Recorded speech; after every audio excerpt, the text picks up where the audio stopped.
The mist rolls in from the east sea tonight, carrying with it whispers of a time when gods walked alongside mortals, when kingdoms rose from dragons' eggs, and when the Korean peninsula knew the footsteps of warriors, scholars, and shamans who shaped the destiny of nations. Tonight, you will rest among the stories of Silla, a golden kingdom that flourished for nearly 1,000 years in the southeastern corner of the Korean peninsula, where the mountains meet the sea.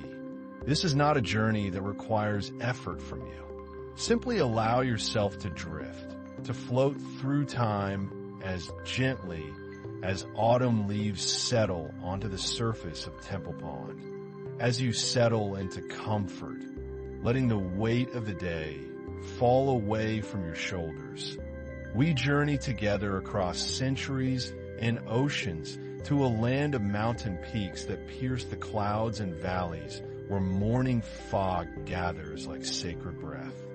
Close your eyes and picture the Korean peninsula as it existed long ago, before the borders we know today, before the modern world cast its electric glow across the landscape.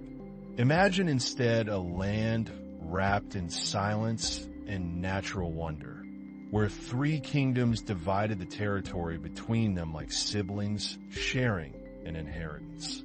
In the north, Goguryeo stretched across vast territories, its warriors fierce and its boundaries extending far beyond what we might expect. In the southwest, Bakje built its elegant cities and cultivated ties across the sea with distant lands.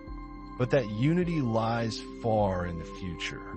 For now, we find ourselves in the midst of Silla's early centuries, when the kingdom was still young, still finding its voice among the chorus of kingdoms. The land itself seems to breathe with possibility. Your breathing can slow now, matching the unhurried rhythm of these ancient tales, each one unfolding at the pace of seasons changing across rice terraces and palace gardens.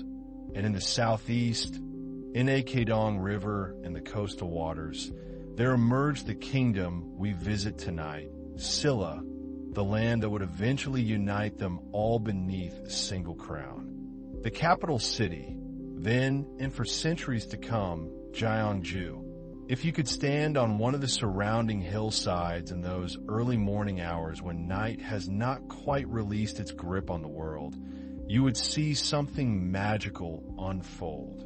The valley fills with fog each dawn, a thick white blanket that obscures everything below, transforming the basin into a cloud sea.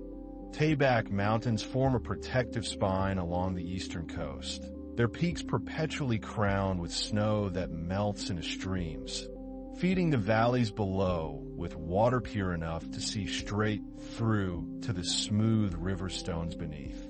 Pine forests blanket the mountainsides in deep green, releasing their resinous scent into air so clean it seems to sparkle.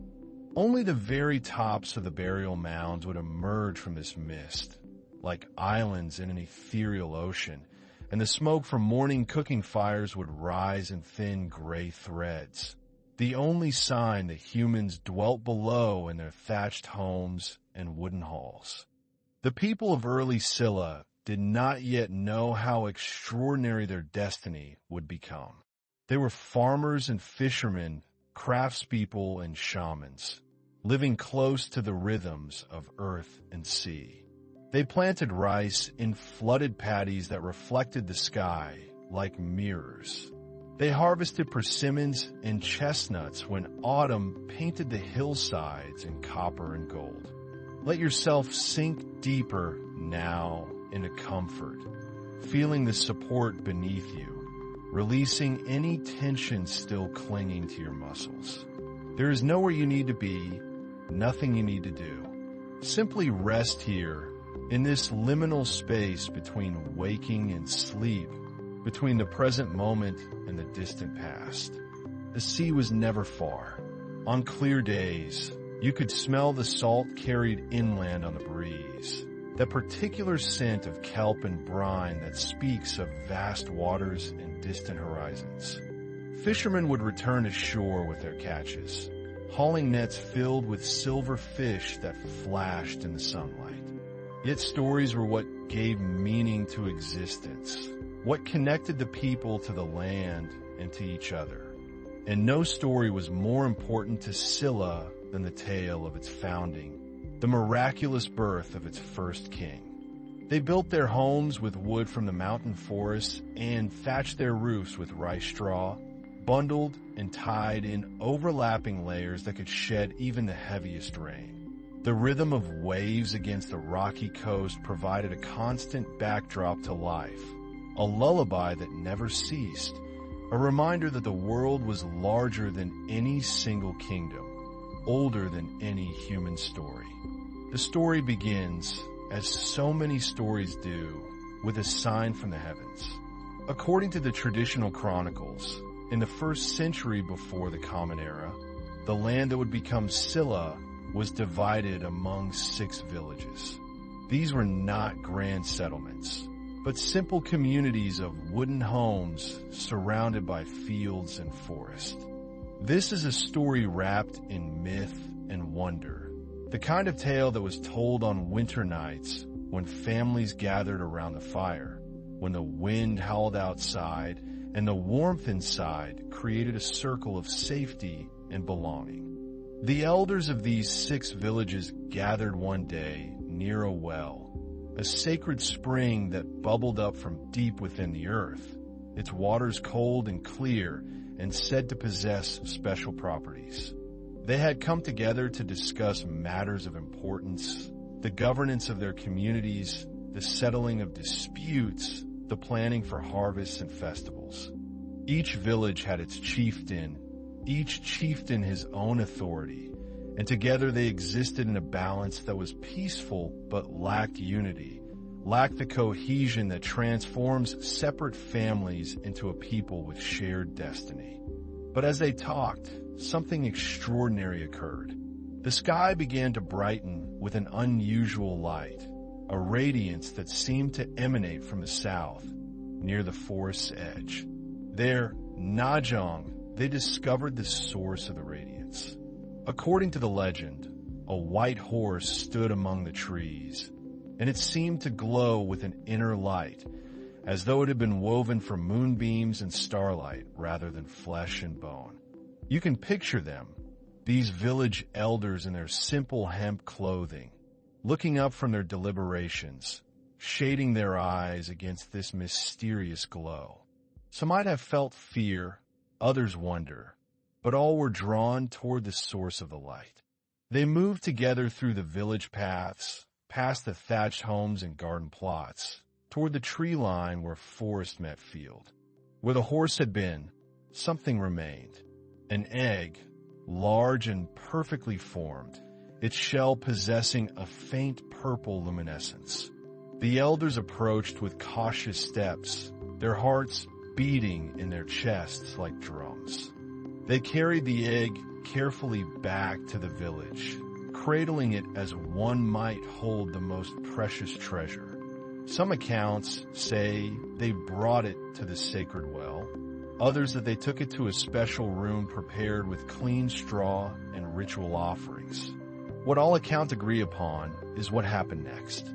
The horse knelt before them in an unmistakably reverent posture, and then, as they watched in astonishment, it vanished, fading like morning mist when the sun climbs above the mountains. Here was something beyond ordinary experience, something that spoke of divine intervention, of heaven reaching down to touch the earth at this particular place, in this particular moment. The child was beautiful beyond description, the chronicles tell us. His features were refined and noble, and even as an infant, he possessed an aura of dignity and grace that marked him as extraordinary. The village elders looked upon him with awe and knew immediately that this was no ordinary birth. The shell began to crack. fine lines spreading across its surface like rivers on a map. And from within emerged not a bird or a serpent, but a boy child. Let your breathing deepen now, following the gentle rhythm of this ancient story, allowing it to carry you further into rest and relaxation. There is no hurry, no rush. Time moves differently here in the space between history and dream. This was a gift from the heavens themselves, a sign that their land was blessed, chosen for something great. But a king, even one born from an egg, cannot rule alone. The story continues, weaving together strands of mythology and purpose. Shortly after Hwarang emerged from his shell, another marvel occurred. In a different location, Hwarang, tradition holds that a dragon appeared. They gave the child a name that reflected his miraculous origins. Hwarang, a name whose meaning scholars have debated for centuries. Some say it means bright one. Others translate it as one who rules the world wisely.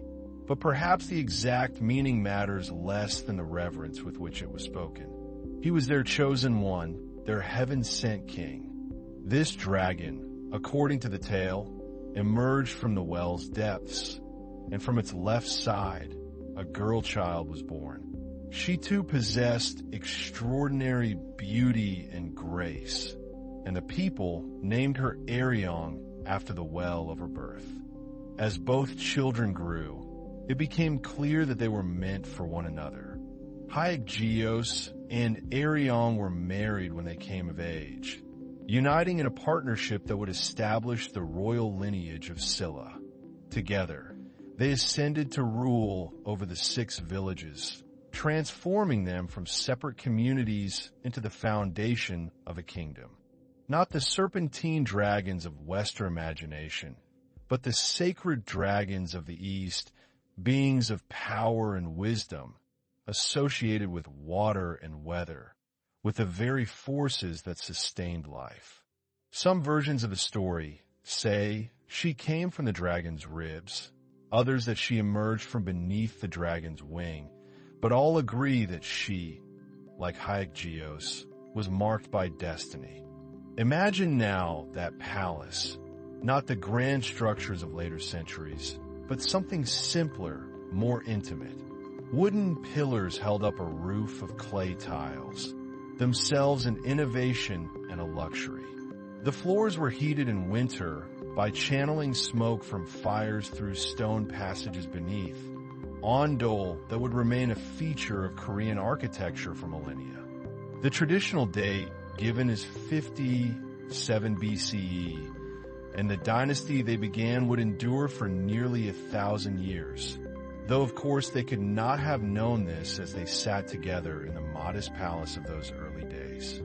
Hwarang ruled wisely and well, the accounts tell us. He established laws and customs, built the foundations of government, and earned the love and respect of his people. Hwarang stood beside him, not merely as consort, but as partner in the work of building a nation. Paper screens, carefully oiled to let in light while blocking wind, divided the interior spaces. In the courtyard, perhaps a persimmon tree offered shade in summer and golden fruit in autumn. The valley of Gyeongju grew and prospered under their leadership. More families settled there, drawn by the good soil, the abundant water, the protection offered by the surrounding mountains. Artisans set up workshops where they worked gold and bronze into jewelry and tools. In those early years, as Silla found its identity, these 2 heaven-born rulers shaped the character of their kingdom, instilling values of harmony, respect for the natural world, and recognition of the sacred in everyday life. Each morning, the fog would still fill the valley, that magical daily transformation when solid ground became cloud sea. And each morning, as the sun climbed higher, the mist would slowly dissipate, revealing the kingdom below, emerging from mystery into daylight reality. Farmers expanded the rice paddies, creating intricate systems of irrigation channels that directed water precisely where it was needed. Merchants began to travel the rough roads that connected village to village, carrying news and goods, weaving the separate communities into an economic whole. The seasons turned, one after another, in their eternal cycle. Spring brought cherry blossoms that fell like pink snow, covering the ground in petals that released their sweet scent when crushed underfoot. Summer arrived with humid heat and monsoon rains that drummed on the roof tiles and turned the streams into rushing torrents. It must have seemed, to those who witnessed it daily, like a metaphor for their kingdom itself, something precious and sacred that emerged from the realm of myth to become tangible and real. Autumn painted the mountains and offered harvest abundance, the granaries filling with rice, the storage jars packed with preserved vegetables for winter. And winter, cold and clear, brought snow that transformed the landscape into something pristine and new, a blank page on which the next year's story would be written. When at last their time came to an end, even their deaths carried mythological significance. Samguk USA, the historical chronicle that preserves these ancient tales, both king and queen ascended to heaven, their bodies dissolving into pure light. Hyeokgeose and Aryong are said to have ruled for many years, growing old together, watching their kingdom take root and flourish. The stories say they ruled for over 60 years, though whether this is literal truth or symbolic longevity, we cannot know. What matters is that they established something enduring, a foundation strong enough to support all that would come after. Their clothing fell empty to the ground, and from the folds of those garments, pieces of their physical forms remained, fragments that the grieving people gathered and wished to bury with full honors. And so, the mythical beginning of Silla passes gently into the slightly more historical accounts of the kings and queens who followed. The kingdom that began with an egg and a dragon grew slowly, steadily, over the generations. Other kingdoms rose around it, competed with it, occasionally made war upon it. But here too, the sacred intervened in the ordinary. Tradition holds that a great serpent appeared, preventing the people from bringing all the bodily remains together. So instead, 5 tombs were built, scattered in different locations, each holding a portion of the beloved rulers. These became known as the 5 tombs, sacred sites that will be tended and honored for centuries to come. But Silla endured, protected by its mountains and its access to the sea, sustained by the rich soil of its valleys and the ingenuity of its people. The morning fog continues to gather in the Gyeongju Valley, just as it has for thousands of years.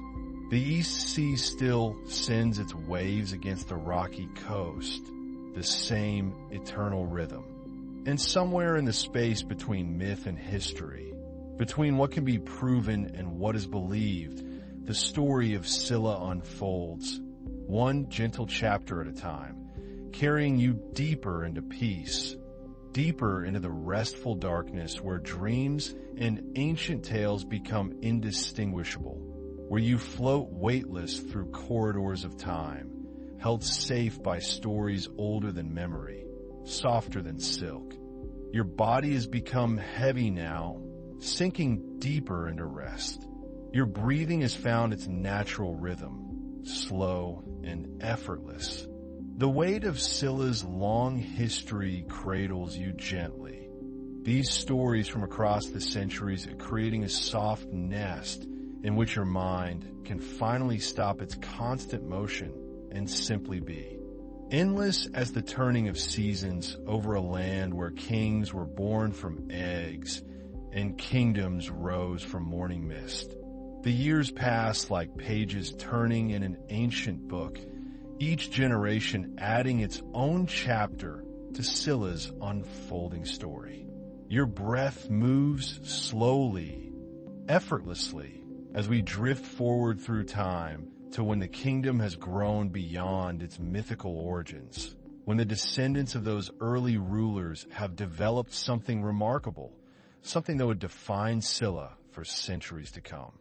Imagine that phrase for a moment as you sink deeper into rest. Sacred bone, not merely noble blood, not simply royal lineage, but bones themselves considered holy, set apart from all others by virtue of ancestry so pure that it connected directly back to the gods and dragons of Silla's founding. In those early centuries, as the kingdom established itself among the rival states of the peninsula, a system emerged that would structure every aspect of society, every possibility for advancement, every marriage alliance, every royal succession. Gol Pum, the bone rank system. Song Gol, the sacred bone. The sacred bone rank was exclusive beyond imagination. To possess it, one had to be born of both a father and a mother who themselves had sacred bone. The lineage had to be absolutely unbroken on both sides, a perfect golden thread woven through generations. This was not a rank that could be earned through valor and battle, through wisdom and governance, through wealth or marriage or merit. These were the bones that could wear the crown, that could sit upon the throne, that could mediate between heaven and earth. One was simply born with sacred bones, or one was not. Your body knows this hierarchy without thinking, the way muscles know which bones bear weight, which joints allow movement. The system flows through Silla society like blood, through veins, structuring everything, defining everyone. Jean Joel, true bone, still royal but not quite divine. True bone individuals could serve as ministers, as generals, as advisors of the highest order. They could marry into the sacred bone lines, providing spouses for kings and queens. But they could not, themselves, ascend to the ultimate throne unless there were no sacred bone heirs remaining. Below true bone came head rank 6, then 5, then 4, descending through layers of aristocracy, each level determining what offices one could hold, what colors one could wear, what size home one could build, even what utensils one could use at dinner. Deep beneath the earth, in tombs sealed for nearly 1,500 years, they waited. The kings and queens of early Silla lay in chambers constructed of massive stones, surrounded by everything they might need in the next world. Pottery for food and drink, weapons for protection, horse equipment for spiritual journeys, jewelry beyond measure.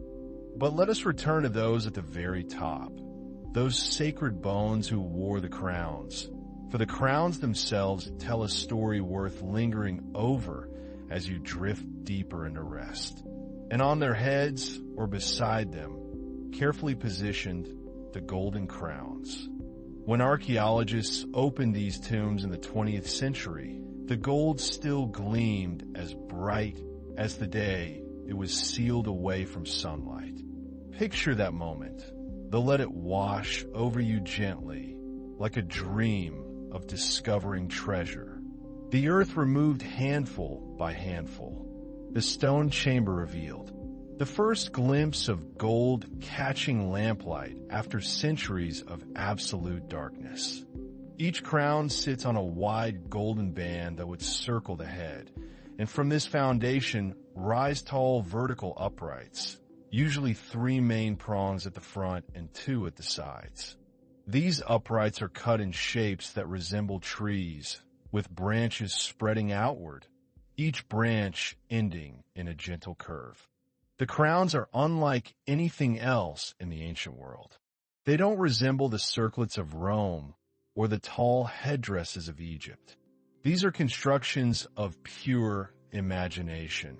Gold worked into forms that seem to grow upward, like sacred trees, like antlers, like flames frozen in precious metal.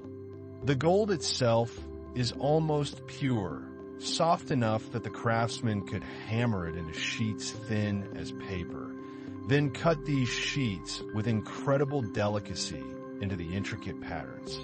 No casting molds were used for these masterworks. Each element was shaped by hand, hammered cold, cut with tools whose sharpness had to be maintained with absolute precision. Gogok, shaped like jade kamas, catching light with every slight movement, creating a sound like gentle rain when a wearer moved their head. The work must have taken months for a single crown, perhaps longer. One tomb in particular, discovered in the early 20th century and known as the Gold Crown Tomb, contains such wealth that its excavation changed understanding of Silla's early prosperity forever. The crown from this tomb shows all the classic elements in their most refined form. The tree-like uprights covered in small gold circles like fruits or blossoms. Attached to the crowns and arranged around them in the tombs were elaborate gold earrings, some as long as a person's forearm, with multiple dangling chains of gold links, each chain ending in another piece of jade or gold. There were golden belts with hanging ornaments, golden bracelets, golden rings, golden shoes, even golden thread woven through fabric. The jade ornaments swaying from every branch. And something else, something that appears on several Silla crowns, a pair of antler-like shapes rising from the sides, speaking perhaps to shamanic traditions, to spiritual transformation, to the king as a being who could travel between human and animal realms. Another remarkable tomb, opened in the 1970s and called the Heavenly Horse Tomb because of a painting of a flying white horse found on a piece of birch bark within it, revealed not just gold but the entire material culture of early Silla aristocracy preserved by fortunate accident. Let the image of these crowns settle into your mind gently, the way gold settles to the bottom of a pan when panning for it in river water. All that weight of gold, resting on a royal head, a constant physical reminder of sacred status, of responsibility, of the separation between the ruler and all others. The tomb had remained sealed and relatively dry, so organic materials that usually decompose survived in recognizable form. Leather, wood, fabric, lacquer, all providing glimpses into the textures and colors of that vanished world. The goldsmiths of Silla learned their craft over lifetimes, knowledge passing from master to apprentice in workshops that must have been considered almost sacred themselves. The purity of the gold they worked with came from placer deposits in local rivers, from trade networks reaching north and west. Your breathing has become so slow and steady now, matching perhaps the patient breath of those craftsmen working gold, the quiet concentration required to hammer precious metal without tearing it, to cut designs without breaking delicate prongs, to attach each small dangling ornament with wires thin as hair. They developed techniques for granulation, for filigree, for creating tiny gold spheres no larger than poppy seeds to ornament surfaces, for twisting gold wire into complex patterns. The capital itself, Surabaya, Gyeongju, grew gradually into one of the great cities of ancient East Asia. By the height of Silla power, some accounts suggest it held an enormous population, making it among the largest cities in the world at that time. When a royal personage died, the commission for tomb goods must have employed dozens of craftsmen for months. Not just the gold work, but pottery, woodwork, metalwork in bronze and iron, leatherworking, textile production. An entire industry of death, or rather, of preparation for the next life, operating continually in the capital. But in these early centuries we're drifting through, it was still developing, spreading out across the valley floor, filling in the spaces between the burial mounds that marked where previous rulers slept. These tombs themselves became part of the landscape, great mounded hills covered in grass, each one protecting a stone chamber deep inside. Some mounds grew to enormous size, Goguryeo Baekje to the west. Walking through Sirabial meant walking among the dead, the past always visible in present topography, ancestors quite literally underfoot, still shaping the living world. Your own body has become a landscape now, each muscle a valley relaxing into stillness, each bone settled into its proper place, the whole geography of your physical form mapping itself onto the dark space behind your closed eyes, peaceful and remote. Her very existence on the throne proved the flexibility hidden within what seemed like a rigid system. The sacred bone rank was so exclusive, so dependent on perfect lineage from both parents, that sometimes there simply were no suitable male heirs. Rather than pass the crown to a true bone male, which would have technically violated the principle that only sacred bone could rule, the system allowed sacred bone women to take the throne. Among those who wore the sacred crowns and governed from Sirabial, one figure stands out across the centuries for her wisdom, her political acumen, and the stories that gathered around her name like gold leaf on a carved Buddhist statue. Sundok ruled Silla in the early 7th century, the first of 3 queens to lead the kingdom when no male sacred bone heirs remained. This was extraordinary for the time, and it speaks to something essential about Silla culture, a pragmatism that could coexist with elaborate hierarchy, a recognition that wisdom and royal blood could flow through female as well as male lines. According to this story, the Emperor of Tang China sent a gift to the Silla court, a package of peony seeds along with a beautiful painting showing what the flowers would look like when they bloomed. The painting depicted peonies of extraordinary beauty, layers of delicate petals in shades of pink and white, the kind of flowers that would grace any royal garden. Stories about Siandik emphasize her uncanny insight, her ability to perceive hidden truths. One tale, softened by centuries of retelling until it has the quality of a folk tale, describes how she demonstrated her perceptive abilities even as a princess before ascending to the throne. When the Princess Siandik saw the painting and heard about the seeds, she examined both carefully, then made an observation that puzzled the court. These peonies will be beautiful when they bloom, she is said to have remarked, but they will have no scent. When the seeds were planted and grew and finally bloomed, the story goes, the peonies were indeed as beautiful as the painting promised, and they had, as Siandik predicted, almost no fragrance at all.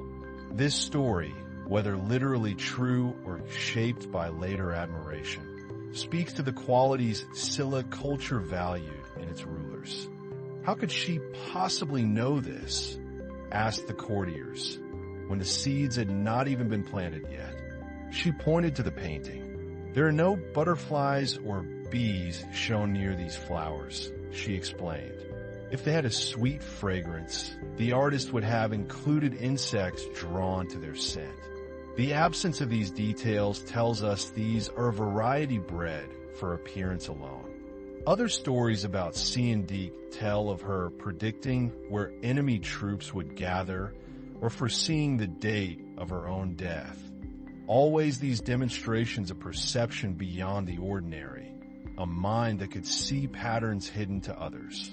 Not just authority derived from birth, but wisdom demonstrated through careful observation, through attention to details others might miss, through the ability to read signs and draw correct conclusions.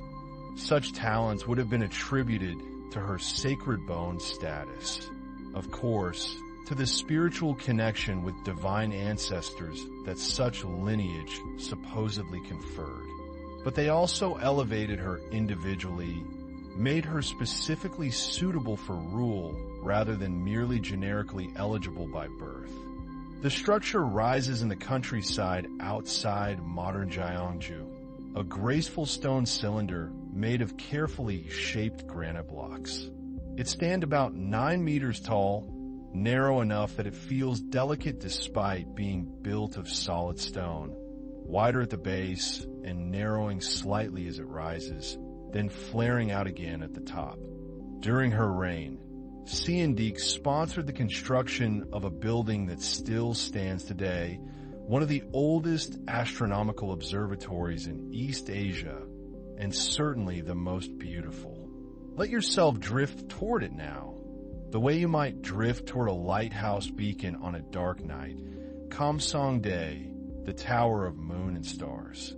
Shaped like a bottle or a vase, the tower has a square opening about halfway up its height, facing south, large enough for a person to climb through. Inside, the floor is earthen, and scholars believe it may have been filled partway with sand or earth to create a stable observation platform at the right height.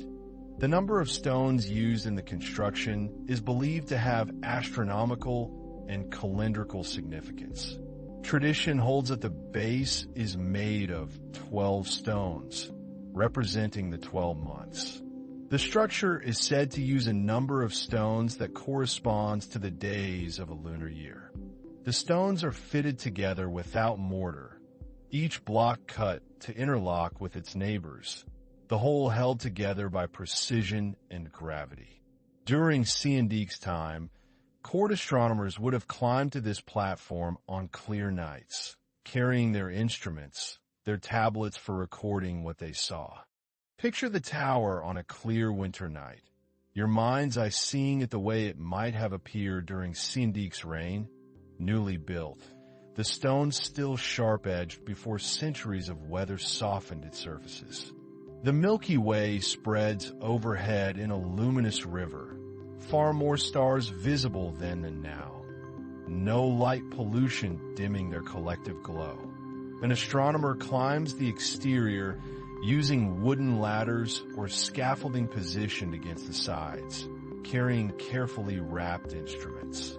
These might include an armillary sphere for measuring the positions of stars and planets, water clocks for tracking time with precision, star charts copied on silk, brushes, and ink for recording observations. Everything about Kamsongdae speaks to the Silla understanding that heaven and earth were connected, that the movements of celestial bodies related directly to events in the human realm, that a wise ruler needed to track the heavens as carefully as watching the borders. The observatory stands silent and patient, its square opening a dark, eye watching the southern sky. This was vital work for the kingdom. Astronomical observations helped maintain the calendar, which was essential for agricultural planning, for timing rituals and ceremonies, for demonstrating the court's connection to cosmic order. Eclipses needed to be predicted so they didn't cause panic among the population. Silla's patronage of Kamsongdae fit with her reputation for perception and wisdom. A ruler who could read hidden meanings in a painting of flowers would naturally value those who could read meanings in the movements of stars. The astronomer settles into position at the opening and begins the patient work of watching, measuring, noting down what the heavens reveal. Comets and unusual celestial events needed to be interpreted, their meaning for the kingdom divined, and appropriate responses prepared. The heavens spoke constantly, and the ruler needed translators. The observatory was itself a statement, a structure that announced Silla's sophistication, its participation in the broader East Asian tradition of astronomical observation and calendrical science, its rulers' understanding that power required knowledge.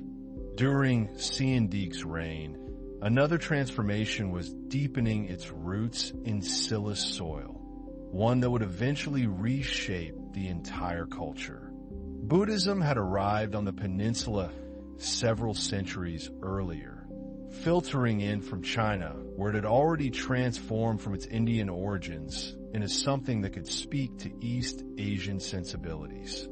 Your own breathing has become as regular as the rotation of stars, your body aligned with rhythms older than history, the rise and fall of your chest like tides pulled by a gentle moon, everything settling into stillness, into darkness, into peace. The indigenous spiritual practices of Silla, like those throughout the peninsula before Buddhism's arrival, centered on a shamanistic worldview where spirits inhabited mountains, rivers, trees, and stones, where communication with ancestors and nature spirits required ritual specialists who could enter trance states. But its growth in Silla was slower than in neighboring Goguryeo or Beach, partly because Silla's sacred bone system and shamanistic traditions were so deeply established. The Buddha could be understood as the greatest of enlightened beings, but enlightened beings and spirits had always existed in local belief. Buddhist temples could be built on mountains sacred to mountain spirits, and indeed they often were, the new religion claiming the same powerful sites as the old while simultaneously acknowledging the older powers. Where sacred sites marked places where the boundary between human and spiritual realms grew thin. These practices didn't simply vanish when Buddhism arrived. Instead, something more interesting happened. The two traditions began to interweave, each influencing the other, creating something unique to Korean Buddhism. Buddhist monks could perform rituals that served some of the same community functions as shamanic ceremonies, calling down blessings, ensuring good harvests, protecting against disaster. The approach to the temple follows a path through forest, tall pines rising on either side, their needles carpeting the ground in soft layers that muffle footsteps. The air is cool and carries the scent of pine resin, of earth, of wood smoke from the temple's hearths.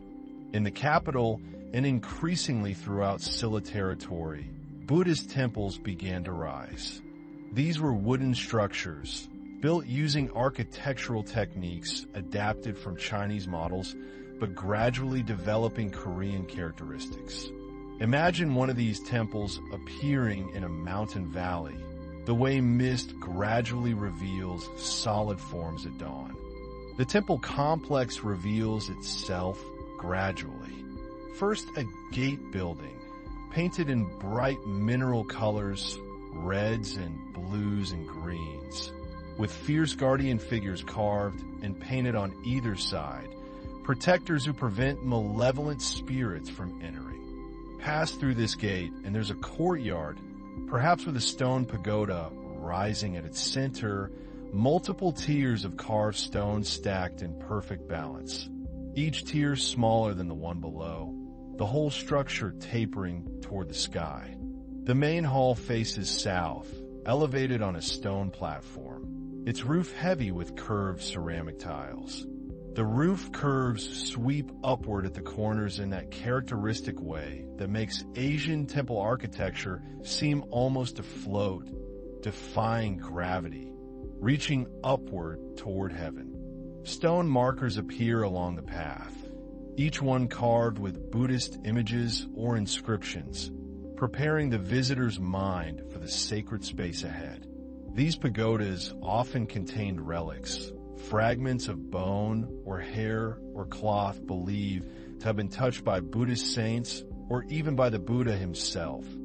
These tiny physical connections to enlightenment sealed inside stone. Inside the hall, the light is dim and cool, filtered through paper screens. The air is thick with incense, that distinctive smell of burning sandalwood and other aromatics. Smoke rising in thin streams toward the rafters. At the far end of the hall, elevated on an altar platform, sit Buddhist statues, their faces serene, their bodies draped in robes carved or molded with incredible attention to the fall and fold of fabric. Under the eaves, elaborate bracket systems distribute the roof's weight, each wooden piece fitting into others in complex geometric patterns that are both structural and beautiful. The largest statue, the central figure, glows in lamplight. If this is a gilded image, the gold seems to emit its own light, soft and warm. The face is peaceful beyond description, eyes half closed or closed entirely, neither smiling nor stern, but simply at rest, completely at rest in a way that pulls at something deep in anyone who looks upon it. Before the altar, offerings accumulate, fresh flowers in vases, bowls of clear water, fruit arranged on plates, burning incense in bronze holders, the ash accumulating over days until monks carefully remove and replace it. These offerings, given by devotees who come to pray, create a sensory experience that reinforces the sacred nature of the space.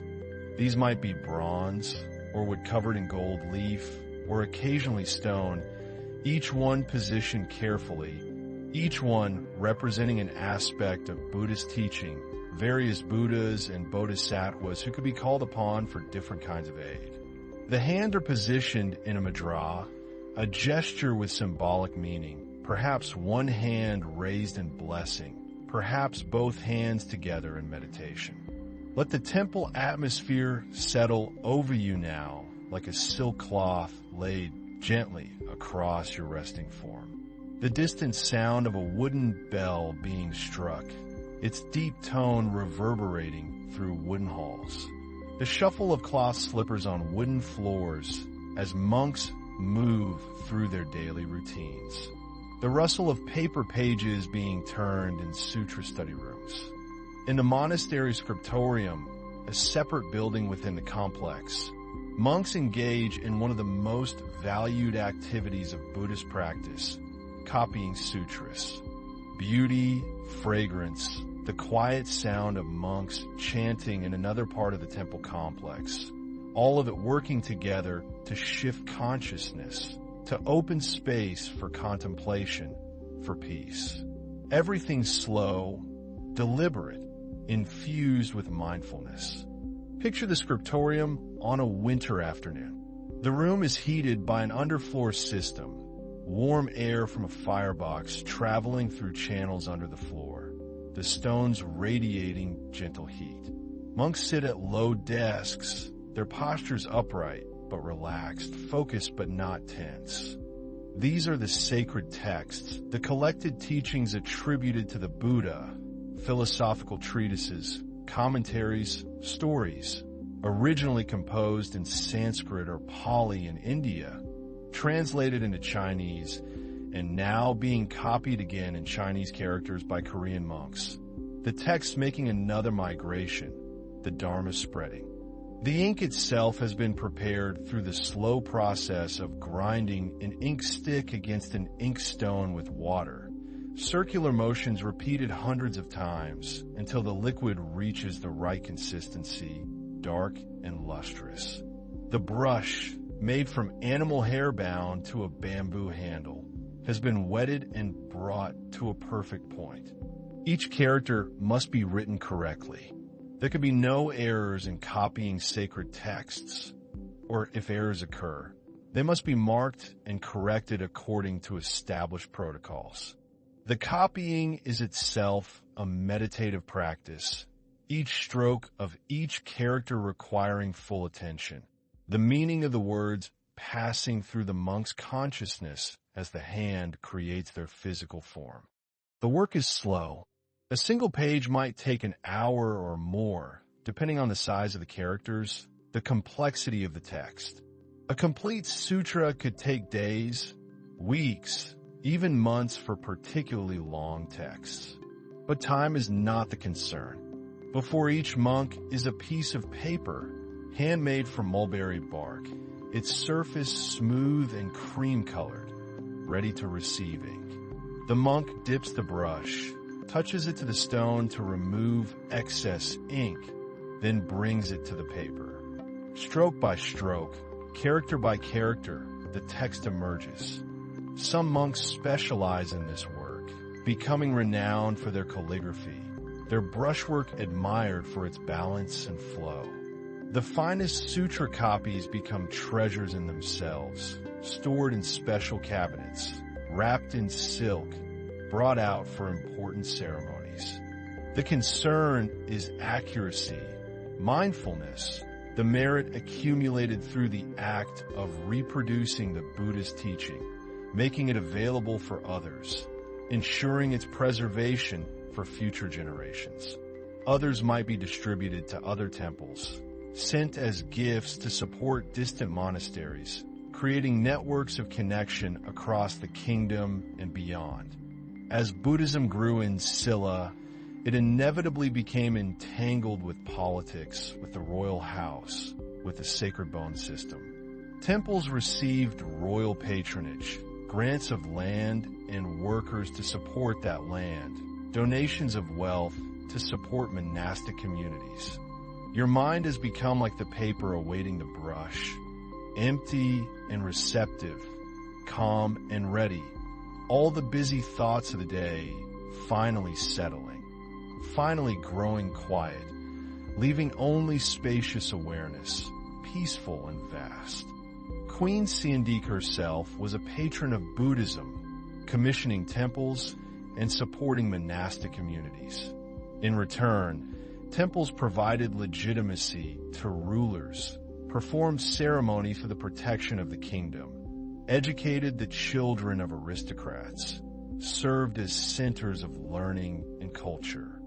Zhajong is said to have traveled to China to study during her reign and returned to implement reforms that strengthened the monastic organization, establishing clearer hierarchies and ordination procedures, bringing Silla Buddhism more fully into alignment with Chinese models while still maintaining Korean characteristics.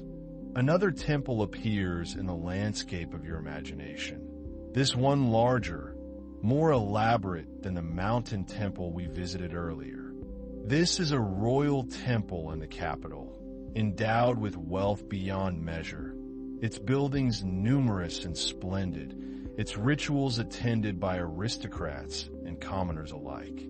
Flanking this central image are attendant bodhisattvas, these enlightened beings who have postponed their own final nirvana in order to help all sentient beings achieve liberation. Their expressions are compassionate, their forms graceful, their robes and jewelry rendered with all the skill of master sculptors. The main Buddha hall is vast, its interior able to accommodate hundreds of devotees. The central Buddha image is enormous, perhaps 3 times human height, seated on a lotus throne, the lotus petals themselves carved with exquisite detail, each petal perfect, the whole creating a sense of the Buddha rising from the mud of existence, pure and unstained, offering a path to liberation. The walls of the hall are painted with elaborate murals depicting scenes from the Buddha's life, from his previous incarnations as told in the Jataka tales, from Pure Land paradises where beings who have earned merit through devotion will be reborn into conditions perfect for achieving enlightenment. On festival days, the temple comes fully alive. Lanterns are hung everywhere, their paper sides painted with auspicious symbols, their candles creating a warm glow as evening comes. Monks in formal robes process through the courtyards, chanting sutras, the rhythmic drone of their voices carrying across the temple grounds and out into the city. Some hold attributes, a lotus flower, a wish-granting jewel, a medicine jar, each item symbolic, each one offering a different kind of help to those who call upon them. These paintings cover every available surface, the colors bright and clear, mineral pigments ground fine and mixed with binding media, applied by artist monks who were themselves engaged in devotional practice through their work. Devotees follow, their own voices joining in on familiar passages, everyone moving together in circuits around the main hall, around the pagoda, the repetitive walking and chanting creating a shared trance state, a collective focus that transcends individual concerns. Offerings are presented on a grand scale. Dozens of flower arrangements, mountains of fruit, elaborate dishes prepared specially for the ceremony. Incense burns in huge bronze vessels, the smoke rising in clouds.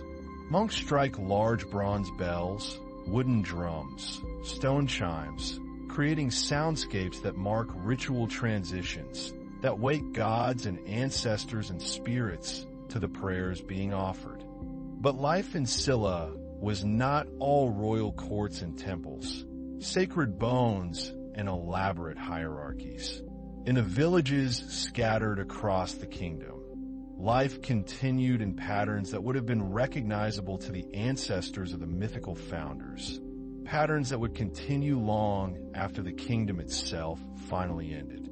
Your body has joined this slow procession and dream, your breath moving in rhythm with chanted sutras, your heart beating in time with temple drums, everything synchronized, everything at peace, everything part of one continuous flow of energy and attention moving through sacred space.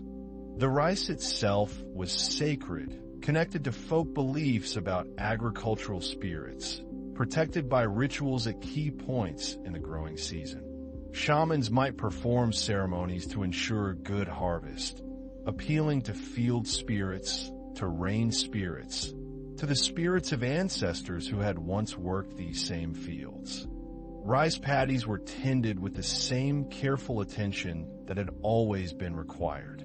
Seeds were sown in spring, transplanted when the seedlings reached proper size, watered and weeded through the growing season, harvested in fall, threshed, and stored against winter.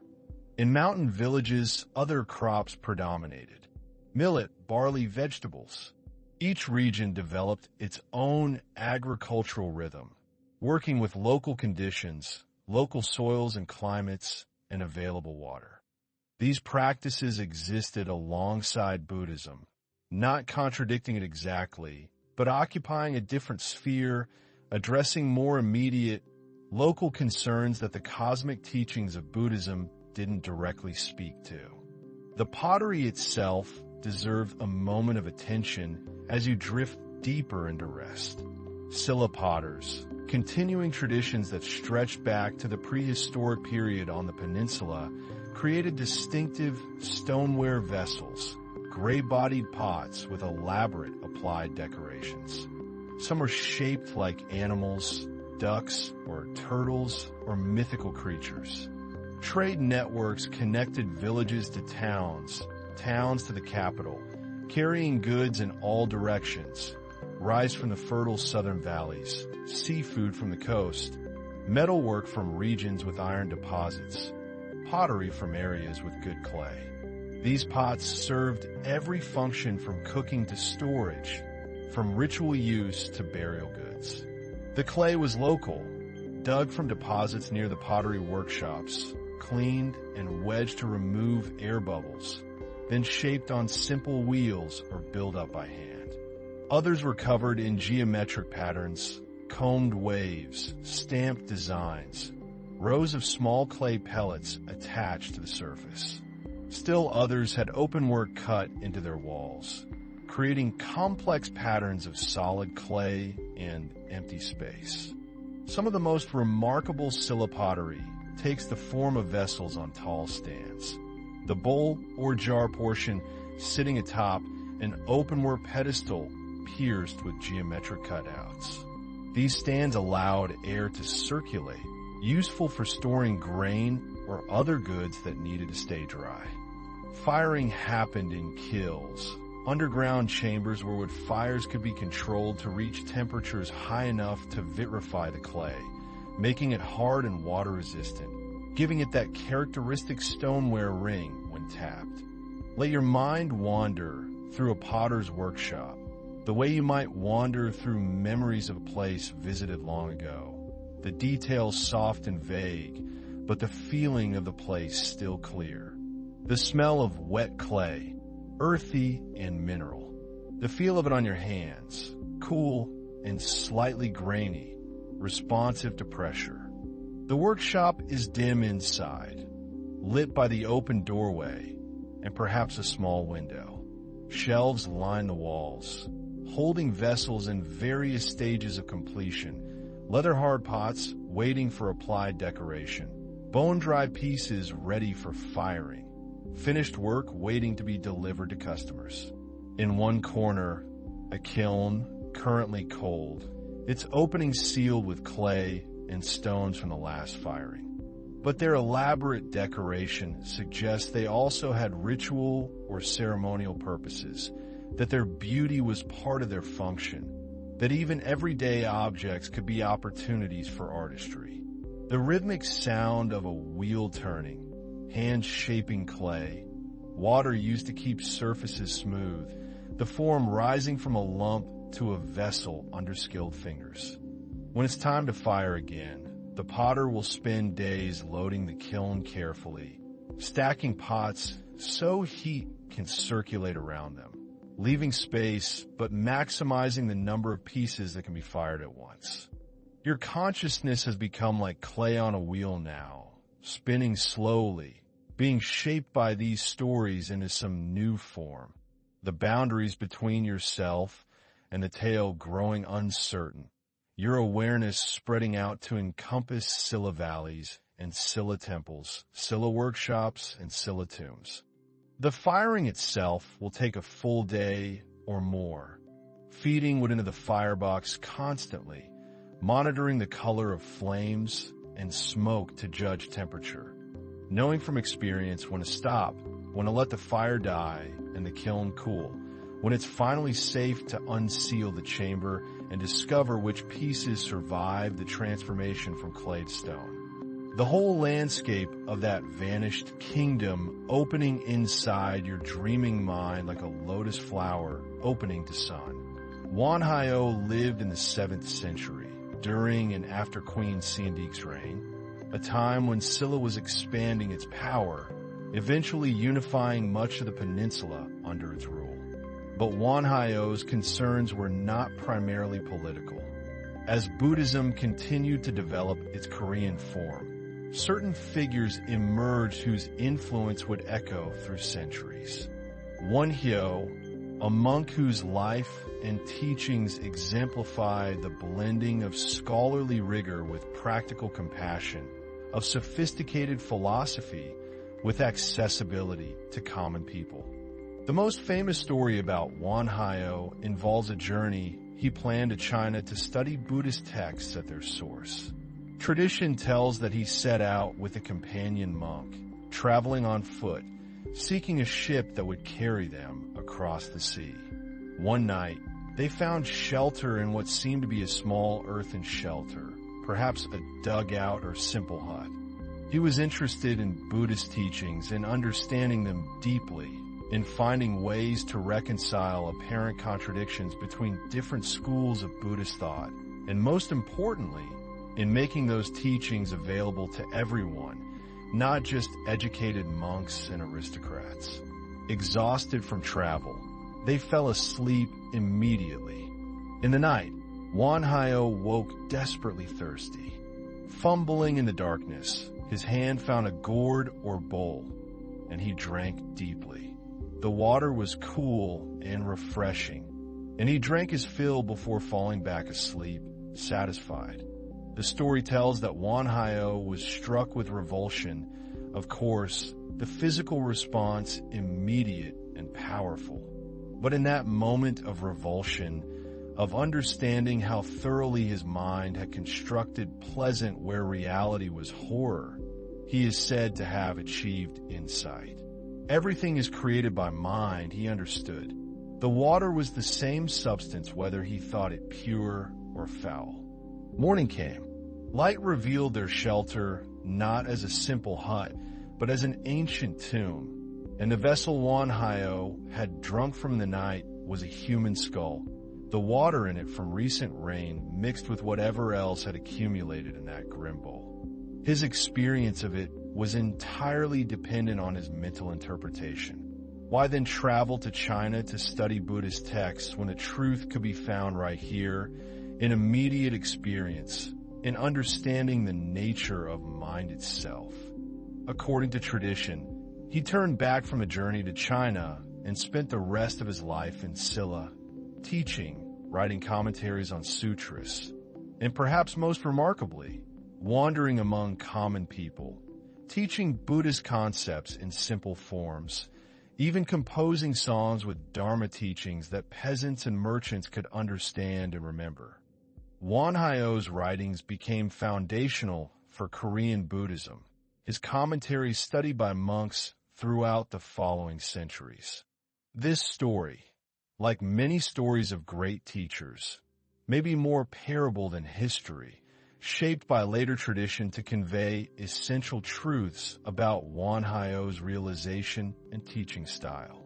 But it carries authentic truth, even if its details are uncertain.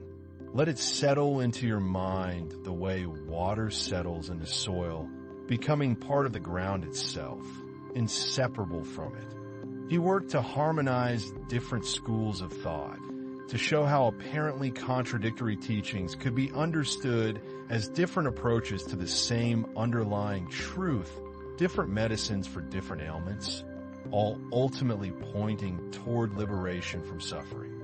The temples where monks like Hwarang taught continued to multiply across Silla territory.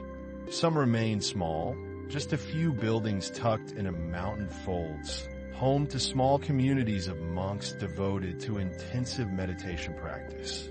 Your breathing has become so subtle now that it's barely noticeable, your body having found its own perfect rhythm, requiring no conscious oversight, no deliberate management, simply functioning in natural harmony with itself, with the darkness, with the vast, slow turning of night toward morning. In temple libraries, texts accumulated from across Buddhist Asia.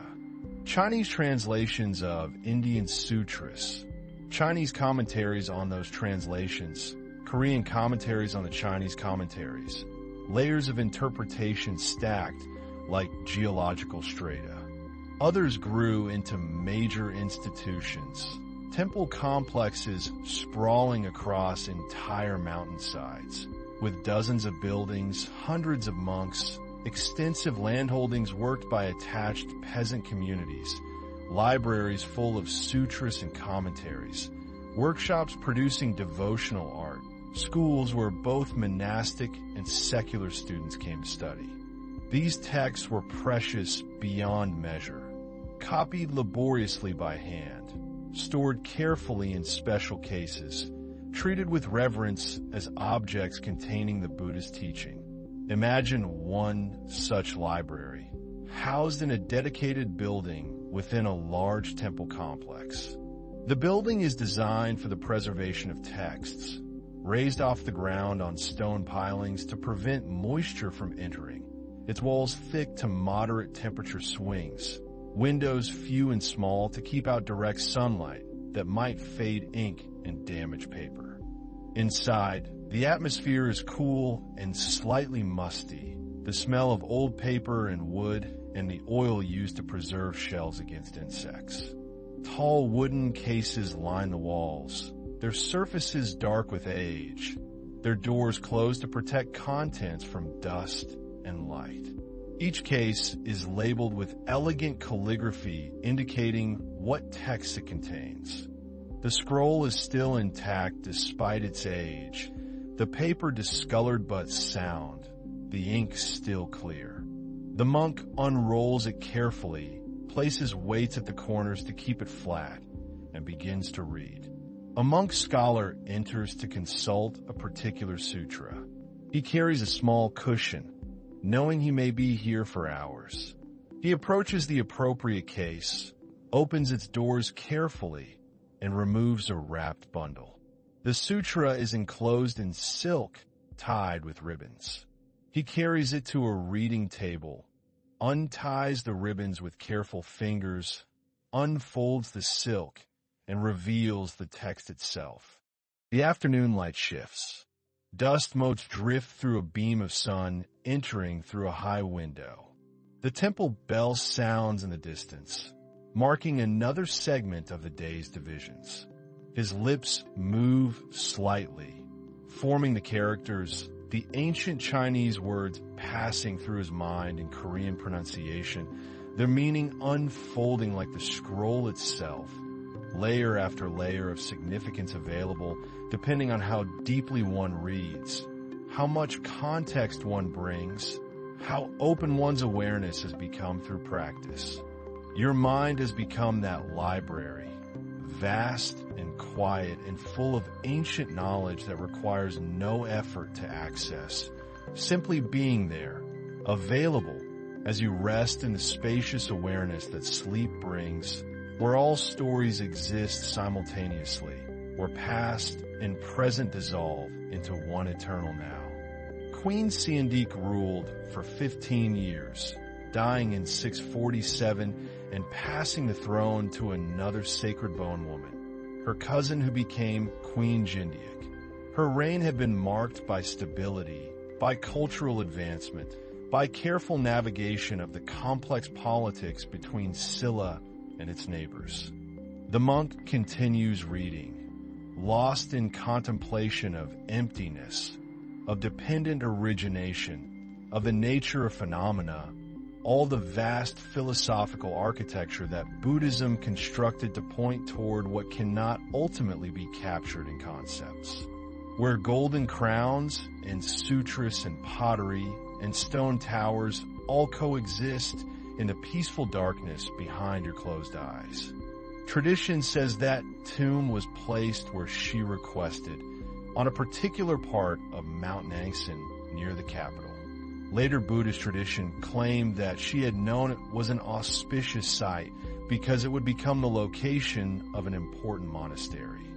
She was buried, as all Silla royalty were buried, in a great mounded tomb, her body dressed in finest silks, surrounded by treasures for the afterlife, sealed beneath earth and stone to rest through the centuries. Whether this was literal foresight or a story created after the fact by grateful monks when a temple was indeed built there, it reinforced her reputation for wisdom and for connection to spiritual realities beyond ordinary perception.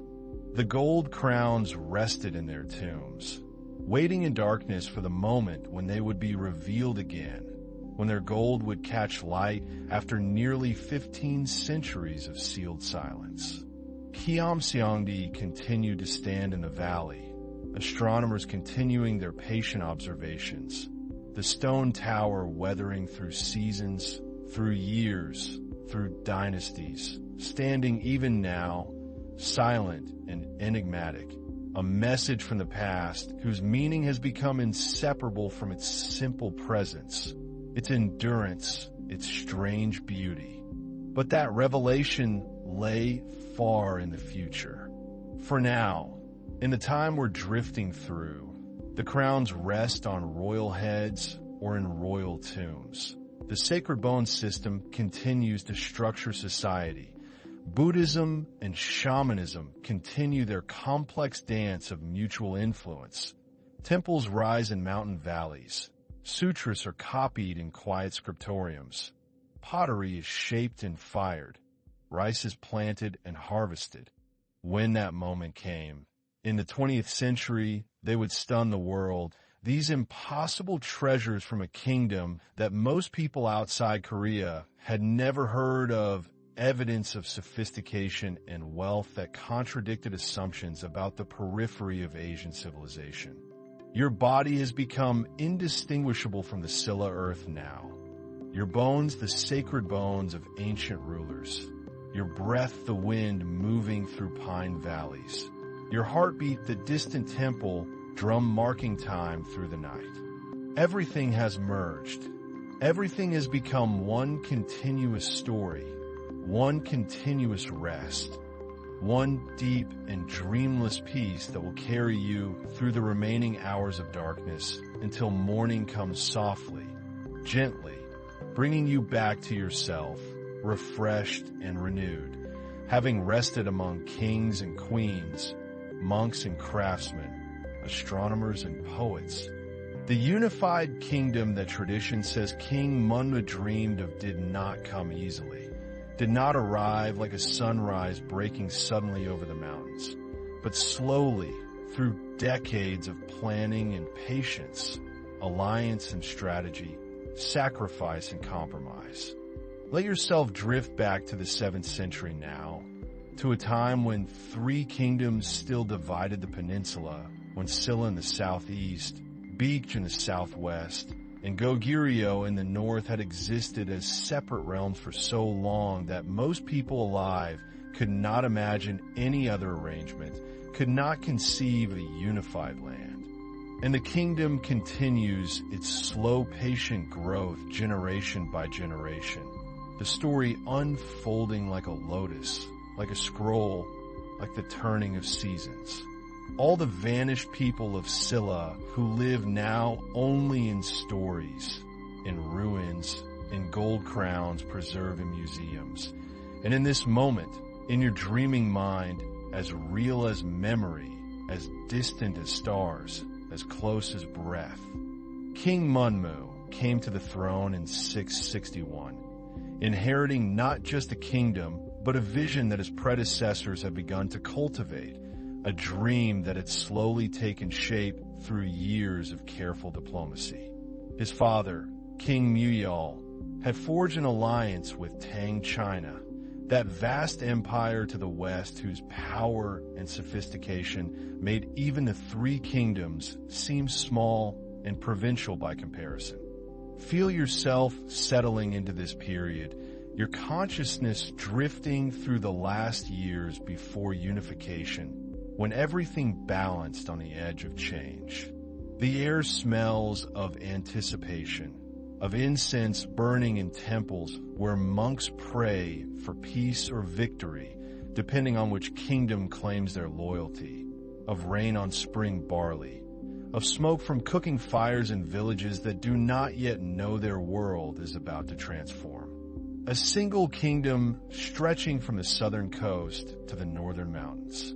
The alliance was pragmatic, calculated, a meeting of mutual interests rather than genuine friendship, but would prove decisive in the great transformation that was coming. The alliance with Tang China required delicate negotiation, careful management of pride and practicality. China was the great civilization, the cultural center that all surrounding peoples looked to for inspiration in art, government, Buddhism, writing systems, architecture. Chinese emissaries came to the Silla court and were received with elaborate ceremony, gifts exchanged according to protocols centuries old, words chosen with diplomatic precision. The sound of horse hooves on packed earth roads, of armor being fitted and checked, of swords being sharpened. But these sounds come to you softened by time, muffled by centuries, no more alarming than distant memory, like recalling a story someone told you long ago. But this alliance came with risks that King Munmu and his advisors understood very well.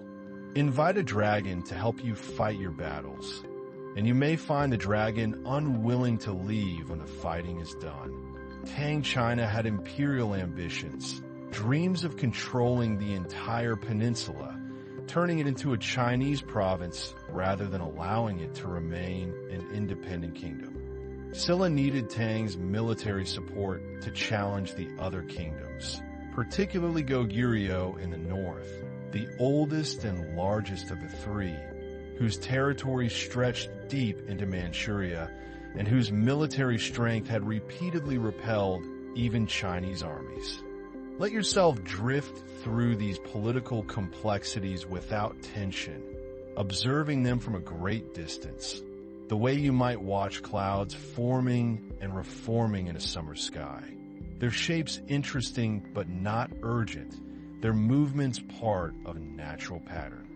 The fall of Beech came that same year, its capital at Sabi surrounded and captured, its king surrendering to the combined forces. The battles that accomplished this are recorded in histories, troop movements and strategies preserved in documents. But from this distance, from your perspective drifting through time towards sleep, they appear softened, romanticized, like painted screens depicting stylized conflicts, warriors in beautiful armor performing ritual movements rather than the harsh reality of combat. The diplomacy required walking a narrow path, using Chinese power without being consumed by it, maintaining Silla's identity and independence while accepting military assistance. The alliance was formed, agreements made, and in 660 a combined Silla-Tang force moved against Beech, the southwestern kingdom that controlled rich agricultural lands and important coastal ports. Goguryeo fell 8 years later. In 668, its territories divided between Tang China and Silla, though this division would prove temporary.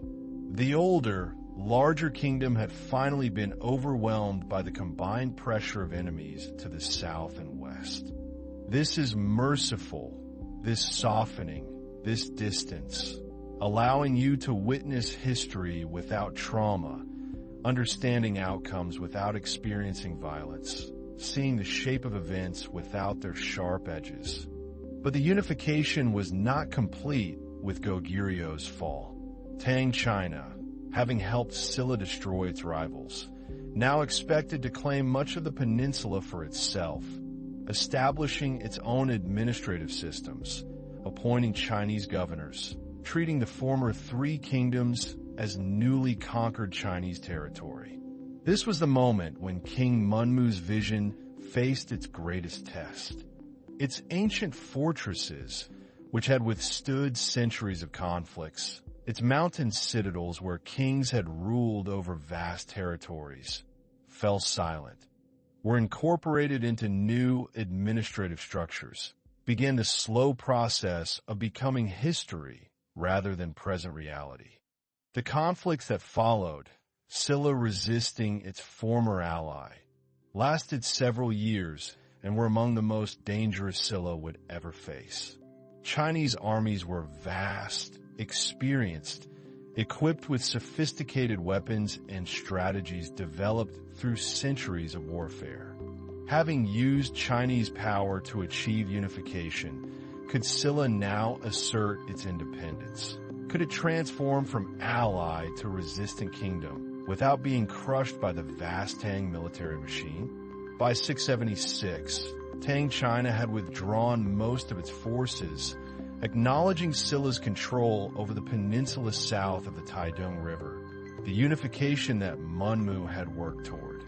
But Silla had advantages too, fighting on familiar terrain, defending rather than conquering, motivated by the dream of a unified Korean kingdom rather than serving as Chinese subjects. The battles moved back and forth, victories and defeats on both sides. Gradual attrition of Chinese, while to control a distant peninsula when other concerns pressed closer to the Tang heartland. King Munmu did not live long after this achievement. In 681, knowing his death was approaching, tradition tells that he made a request so unusual, so strange, that it has echoed through Korean history ever since, becoming legend, becoming myth, becoming something between history and poetry. It was not total, not the entire peninsula that would later be called Korea, but it was enough, it was real, it was a unified kingdom where three had existed before, and it would last, would develop a shared culture and identity that would outlive the Silla dynasty itself, would create the foundation for Korean civilization. Let yourself drift out to the coast with this story, the eastern sea where waves have rolled against rocks and beaches for millions of years, before humans, before kingdoms, before history began. The sound of waves becomes your breathing, steady and endless, the rhythm that underlies everything. He is said to have asked to be buried in the sea, to become a sea dragon after death, to protect Silla from Japanese pirates who raided the coast, to continue serving his kingdom even in the transformed state that comes after life ends. Near the coast, about 200 meters offshore from the Gyeongju shoreline, a large flat rock emerges from the water, surrounded by smaller rocks and stones arranged in patterns that might be natural or might be deliberately placed. The sky meets the sea at a horizon that seems impossibly distant yet intimate, part of your own vision, part of the endless reaching that consciousness performs naturally. Whether he actually became a dragon, whether spirits truly transform after death, whether the story represents literal truth or poetic expression of devotion and protection, these questions dissolve in the sound of waves, in the sight of that rock enduring in the sea, in the beauty of the idea itself. A king who loved his kingdom so much that death became not an ending, but a transformation. This is called Daewangam, the great king's rock. And tradition says this is where Munmu's underwater tomb was constructed, where his remains were committed to the sea so his spirit could transform, could become the dragon he promised to be, the eternal guardian watching the eastern approaches to his unified kingdom. The rock sits in the water still, visited by tourists now, photographed and studied and protected as a cultural site. But on quiet days when the coast is empty and the light comes slanting across the waves at dawn or dusk, you can imagine what those who told and retold the story imagined. A dragon coiling in the depths, golden scales catching filtered sunlight. A continuation of service in another form. The story soothes not because you believe or disbelieve, but because it speaks to something deep about dedication, about love for place, about the ways humans imagine connection continuing beyond the boundaries of life. With Munmu's death and the completion of unification, Silla entered what is often called its golden age, a period of stability and prosperity and cultural flourishing that would last for generations. The energy that had gone into warfare, into maintaining separate kingdoms and defending borders against rival states, could now flow into other channels, into art and architecture, scholarship and religion, trade and craftsmanship. Let yourself drift through this golden age now, moving through decades and generations at dream speed, observing not specific events, but the texture of life, the accumulated reality of civilization at its height. Feel the peace that came with unification. Not perfect peace, never perfect, but enough stability that farmers could plant crops with reasonable expectation of harvesting them. That merchants could travel trade routes without constant danger. That craftsmen could devote years to perfecting skills rather than being conscripted for military service. Eyes watching the horizon for any threat to the kingdom he unified, to the people he protected, eternal guardian, eternal king, transformed but present still. The 8th century especially saw Silla reaching heights of sophistication that rivaled anything in East Asia, creating works that still astonish with their beauty and technical skill. The capital at Gyeongju grew and grew, spreading beyond its original walls, becoming one of the great cities of the world, though you would not recognize it as such by later standards. No building rose higher than a few stories, wooden tile roofs rather than stone towers, structures harmonizing with landscape rather than dominating it. Walk through this city in your imagination now, letting it form around you with the gentle indistinctness of memory or dream. The streets are narrow by modern standards, unpaved but maintained, cleared of debris and drainage managed through careful planning. Merchants have set up stalls selling goods from across the known world, bolts of silk from China, spices carried along the Silk Road from Persia and even farther west, local pottery and metalwork, food prepared and ready to eat, tea in various grades and origins, incense sticks and Buddhist texts, horse gear and farming tools, paper and brushes and ink stones, jewelry and cosmetics and medicines. That monks could pursue enlightenment in mountain monasteries without kingdoms rising and falling around them. But the population may have reached impressive numbers at its height, an extraordinary density of humanity living in close proximity, creating markets and temples and workshops, palaces and gardens and performance spaces, all the apparatus of sophisticated urban life. The smells are intense, but not unpleasant from this dreaming distance.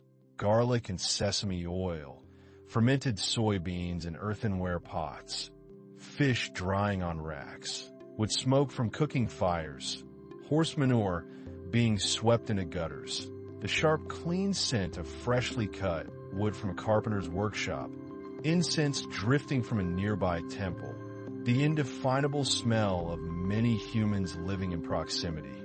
The people you pass are dressed according to strict social hierarchies that you can read in their clothing, if you know the code. Members of the bone rank aristocracy wear fine silk in colors that designate their precise status. Certain shades reserved for sacred bone rank, others for true bone, descending through the various grades. Everything a complex society needs and desires. Not offensive here because you're drifting through it at dream distance. Everything softened and aestheticized by time. Children play in the spaces between adult activities, the eternal games that children play regardless of era or culture, running and chasing, throwing balls or stones, practicing with sticks as swords, imitating the adults around them, absorbed in play with the complete focus that children bring to their games. Commoners wear hemp or ramie cloth, rougher textures but clean and maintained with care, undyed or in neutral colors. Buddhist monks move through the crowds in simple robes, their heads shaved, carrying begging bowls, or on their way to or from temples where they maintain the religious life that has become so central to Silla identity. Let yourself feel the prosperity of this era, not in abstract economic terms, but in concrete sensory detail. The pottery being produced in workshops throughout the kingdom represents not just functional objects, but art, each piece shaped by skilled hands, fired in kilns whose temperature and atmosphere are carefully controlled, decorated with techniques perfected through generations of experimentation. Old people sit in doorways or under shade trees, watching the street life pass, occasionally offering commentary or advice, valued for their accumulated wisdom in a Confucian-influenced culture that respects age and experience. In one workshop, you can watch a potter at his wheel, his hands shaping clay with movements so practiced they appear effortless, the vessel rising under his palms as the wheel spins, the form emerging from formless material the way Silla itself emerged from the three separate kingdoms, unified into something new. Silla pottery from this golden age has a distinctive quality, gray or blue-gray stoneware with elegant shapes, the clay body-hard and resonant when struck, producing a clear musical note that indicates proper firing. The vessel he creates will be fired in a kiln built into a hillside, its chambers designed to use rising heat efficiently. the fire fed with carefully selected wood that burns hot and consistent. The firing takes days, the temperature rising gradually, then held at peak heat for hours, then allowed to cool slowly over more days. The process requiring patience and skill, understanding of fire and clay, and the transformation that occurs when they meet under proper conditions. The wheel makes a soft, rhythmic sound as it spins, almost hypnotic, matching the rhythm of your breathing as you sink deeper into rest. The potter's concentration is complete but relaxed, his attention focused but not tense. The perfect state for this kind of work, the state you're moving toward yourself as sleep approaches. In the metalwork district, craftsmen work with gold and silver, bronze and iron, creating objects both practical and ceremonial. When the kiln is opened and the piece emerges, it will have changed fundamentally, no longer soft clay, but stone-hard ceramic. The glaze transformed from powder to glass. Colors emerge that were not visible before firing, the final revelation of what was potential in the raw materials. But the metalworkers create other objects too, bronze bells for temples, their surfaces covered with Buddhist imagery and inscriptions, cast using techniques that allow them to ring with pure sustained tones that carry across valleys, calling the faithful to prayer, marking time, creating sound that seems to come from another realm. The gold crowns that you encountered earlier came from these workshops, created by goldsmiths whose skill level seems almost magical. Their ability to hammer and shape and join gold into those intricate tree branch forms and hanging ornaments representing years of training, generations of accumulated knowledge passed from master to apprentice. Watch a goldsmith at his work, sitting at a low bench with tools arrayed before him, working on a small decorative object, perhaps a belt buckle or hair ornament. His movements are minute, precise, each tap of his tiny hammer calculated to compress and shape the gold exactly as intended. The gold has been annealed by heating, making it soft enough to work, and he shapes it while it retains this malleability, then anneals it again when it work hardens, the cycle repeated many times as the piece develops. Iron workers forge farming tools and weapons, horse fittings and door hinges, all the practical metalwork that a complex society requires. Silver is crafted into jewelry and decorative objects, hairpins and bracelets, boxes and vessels, the metal worked and chased and inlaid with even more precious materials.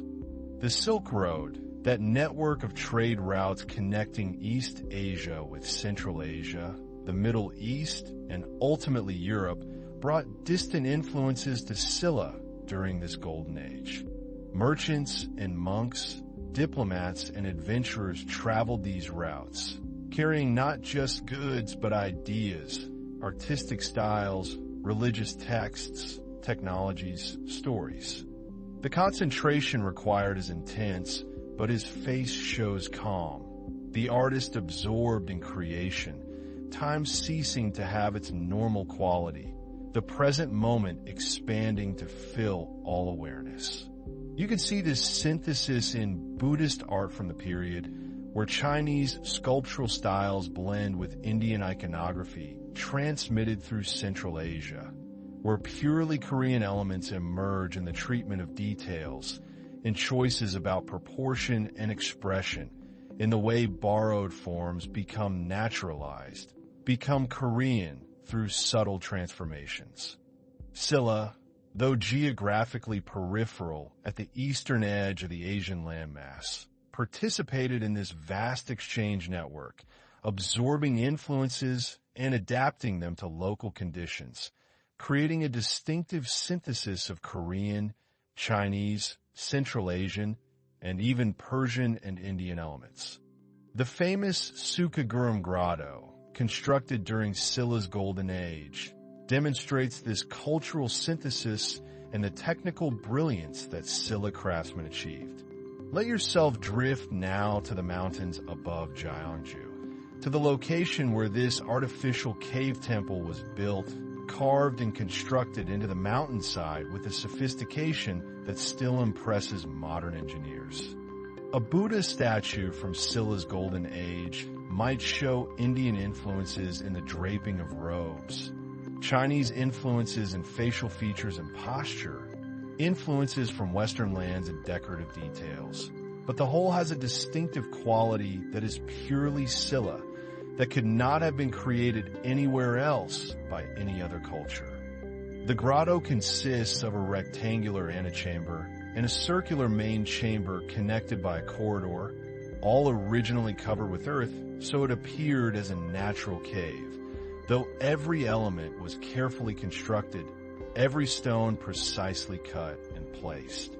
The site overlooks the sea to the east, that same sea where King Munmu's underwater tomb lies, the Dragon King eternally watching. But the Buddha is surrounded by other figures too, carved in relief on the walls, bodhisattvas and disciples, guardian deities and celestial beings, a whole pantheon of Buddhist figures witnessing and supporting the central Buddha's meditation. The architectural engineering required to create this space, to manage moisture and support the dome structure, to create proper proportions and acoustic qualities, represent a level of sophistication that suggests Silla craftsmen had access to advanced mathematical and engineering knowledge. Stand before this Buddha in your imagination now, looking up at the serene face, feeling the presence that great religious art creates, whether or not you subscribe to the particular religious tradition it represents. The expression on the Buddha's face suggests complete peace, absolute certainty, enlightenment achieved, and suffering transcended. Everything that seekers hope to attain through spiritual practice. The eyes are half closed, the gaze directed downward and inward, attention turned to interior states rather than external phenomena. The main chamber houses a monumental Buddha statue, seated in meditation posture, carved from white granite. The stone worked with such skill that it seems soft, the drapery appearing to move, the face expressing serene compassion that has moved visitors for many centuries. Possibly transmitted through trade contacts with distant lands where similar dome construction techniques were known. The body posture is perfectly balanced, the meditation pose held effortlessly, no tension visible anywhere, the ideal of rest that you're moving toward yourself as sleep approaches. The slight smile suggests compassion, understanding, acceptance of all things as they are. The light in the grotto is filtered and soft, entering through the entrance, but not harsh, not direct, creating an atmosphere of calm and mystery, the exact quality of light that encourages meditation and contemplation. The stone walls have a subtle texture, not perfectly smooth, but work to a degree that suggests care without obsessive finish. The stone retaining its stone nature while being shaped to human purposes. The hands rest in the lap in meditation mudra, the symbolic gesture indicating meditation, one hand placed over the other, thumbs touching to form a circle. The gesture both simple and profound, used by meditators for thousands of years to signal interior focus, to remind the practitioner of the circular nature of practice, beginning and end meeting. The acoustics of the space are remarkable, sounds taking on a resonant quality, voices and chanting amplified and enriched naturally by the dome shape and stone surfaces, creating an auditory environment that enhances religious practice, makes prayer and sutra recitation more powerful, more affecting. The temperature stays cool even in summer, the earth covering the structure, insulating it, creating a refuge from heat and humidity, a constant environment that helps preserve both the structure and the art it contains. Back down in the valleys and across the kingdom, art and culture flourished in countless forms during this golden age. Calligraphy, the art of beautiful writing, was practiced by educated aristocrats, monks, and professional scribes, the ability to write Chinese characters elegantly being a marker of education and refinement. Monks who came here to practice would have experienced their own voices returning to them transformed, enriched, made more beautiful by the space itself, the architecture supporting spirituality in yet another way. Watch a monk in a temple scriptarium copying a Buddhist sutra, the text in Chinese characters transcribed carefully onto paper or silk, each character requiring multiple brush strokes in specific order and proportion, the whole requiring intense concentration and years of practice to achieve elegance. The same characters served for Korean and Chinese, though Korean pronunciation differed, a complex bilingualism that educated Silla people navigated daily, moving between spoken Korean and written Chinese, between Korean culture and Chinese cultural influence. The beauty of fine calligraphy is both immediately visible and requires knowledge to fully appreciate. The balance between immediate aesthetic impact and deep technical understanding that characterizes sophisticated art forms. Even without reading Chinese, you can see the elegance of well-executed characters, the confident brush strokes, the proper proportion and spacing, the rhythm that moves across the page like music notation. The monk sits in formal posture, the paper or silk held flat on a low desk, the ink stick ground with water on an inkstone to create fresh ink, the brush held vertically, loaded with just the right amount of ink, then applied with controlled pressure and speed to create each stroke.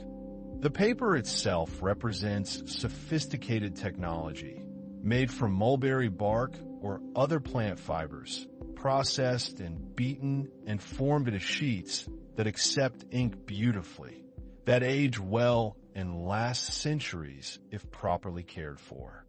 Paper-making technology came from China, but Silla craftsmen adapted and refined it, created papers with particular qualities suited to Korean climate and artistic preferences, sometimes adding decorative elements, patterns impressed or painted onto the paper before calligraphy was added, creating works that were both text and visual art.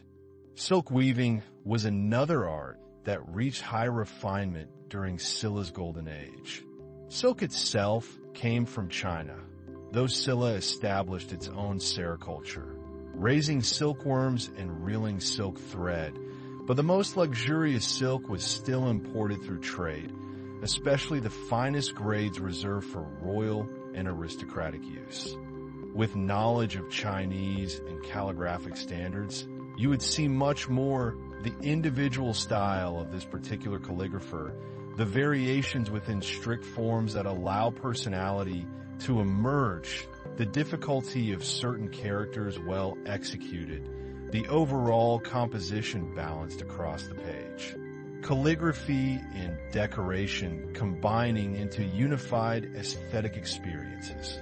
A piece of fine Silla silk, preserved through extraordinary luck in someone's tomb, shows patterns of incredible complexity, perhaps dragons and clouds, phoenixes and flowers, geometric borders framing pictorial elements, all woven into the fabric itself rather than painted or embroidered, meaning the pattern was created thread by thread as the weaving progressed, requiring a sophisticated loom and weaver with complete understanding of the pattern and how to execute it.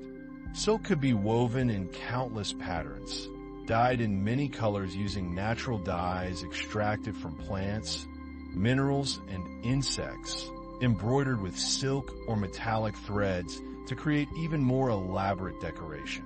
Music and dance flourish too, though this is harder to recover, these being performing arts that leave no physical trace, that existed only in performance, and then were gone, preserved only through teaching, through transmission from performer to performer, some traditions continuing to the present, others lost entirely.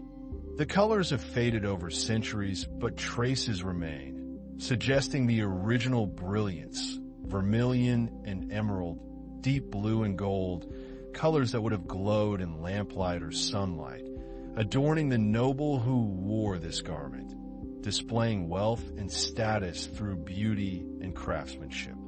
The instruments included drums of various sizes, bells and gongs, flutes and mouth organs, stringed instruments plucked or bowed, each with distinctive voice and role in the ensemble, existing now only in written descriptions or sculptures and paintings showing performances.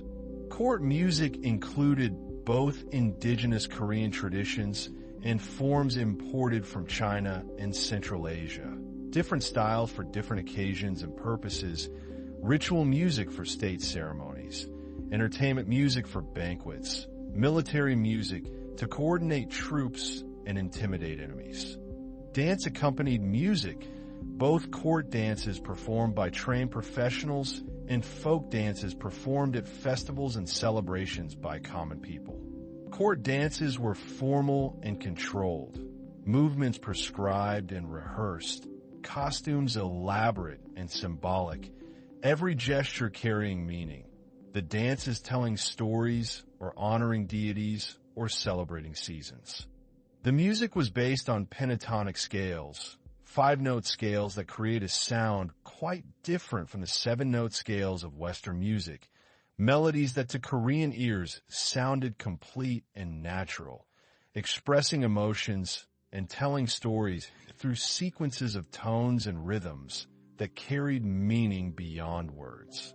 In villages throughout the kingdom, life followed ancient agricultural rhythms that had changed little despite political unification, despite Buddhism and literacy and trade with distant lands.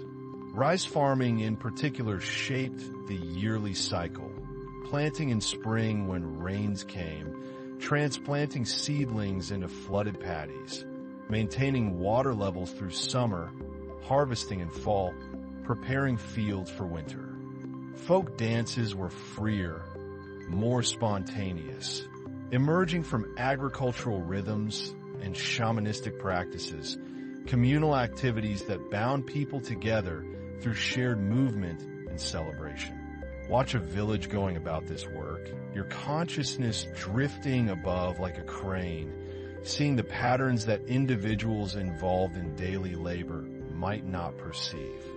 The rice paddies form irregular shapes following contours of land, edges held by mud walls that channel and hold water, the flooded fields reflecting sky like mirrors, the green rice plants emerging in perfect rows where they were transplanted.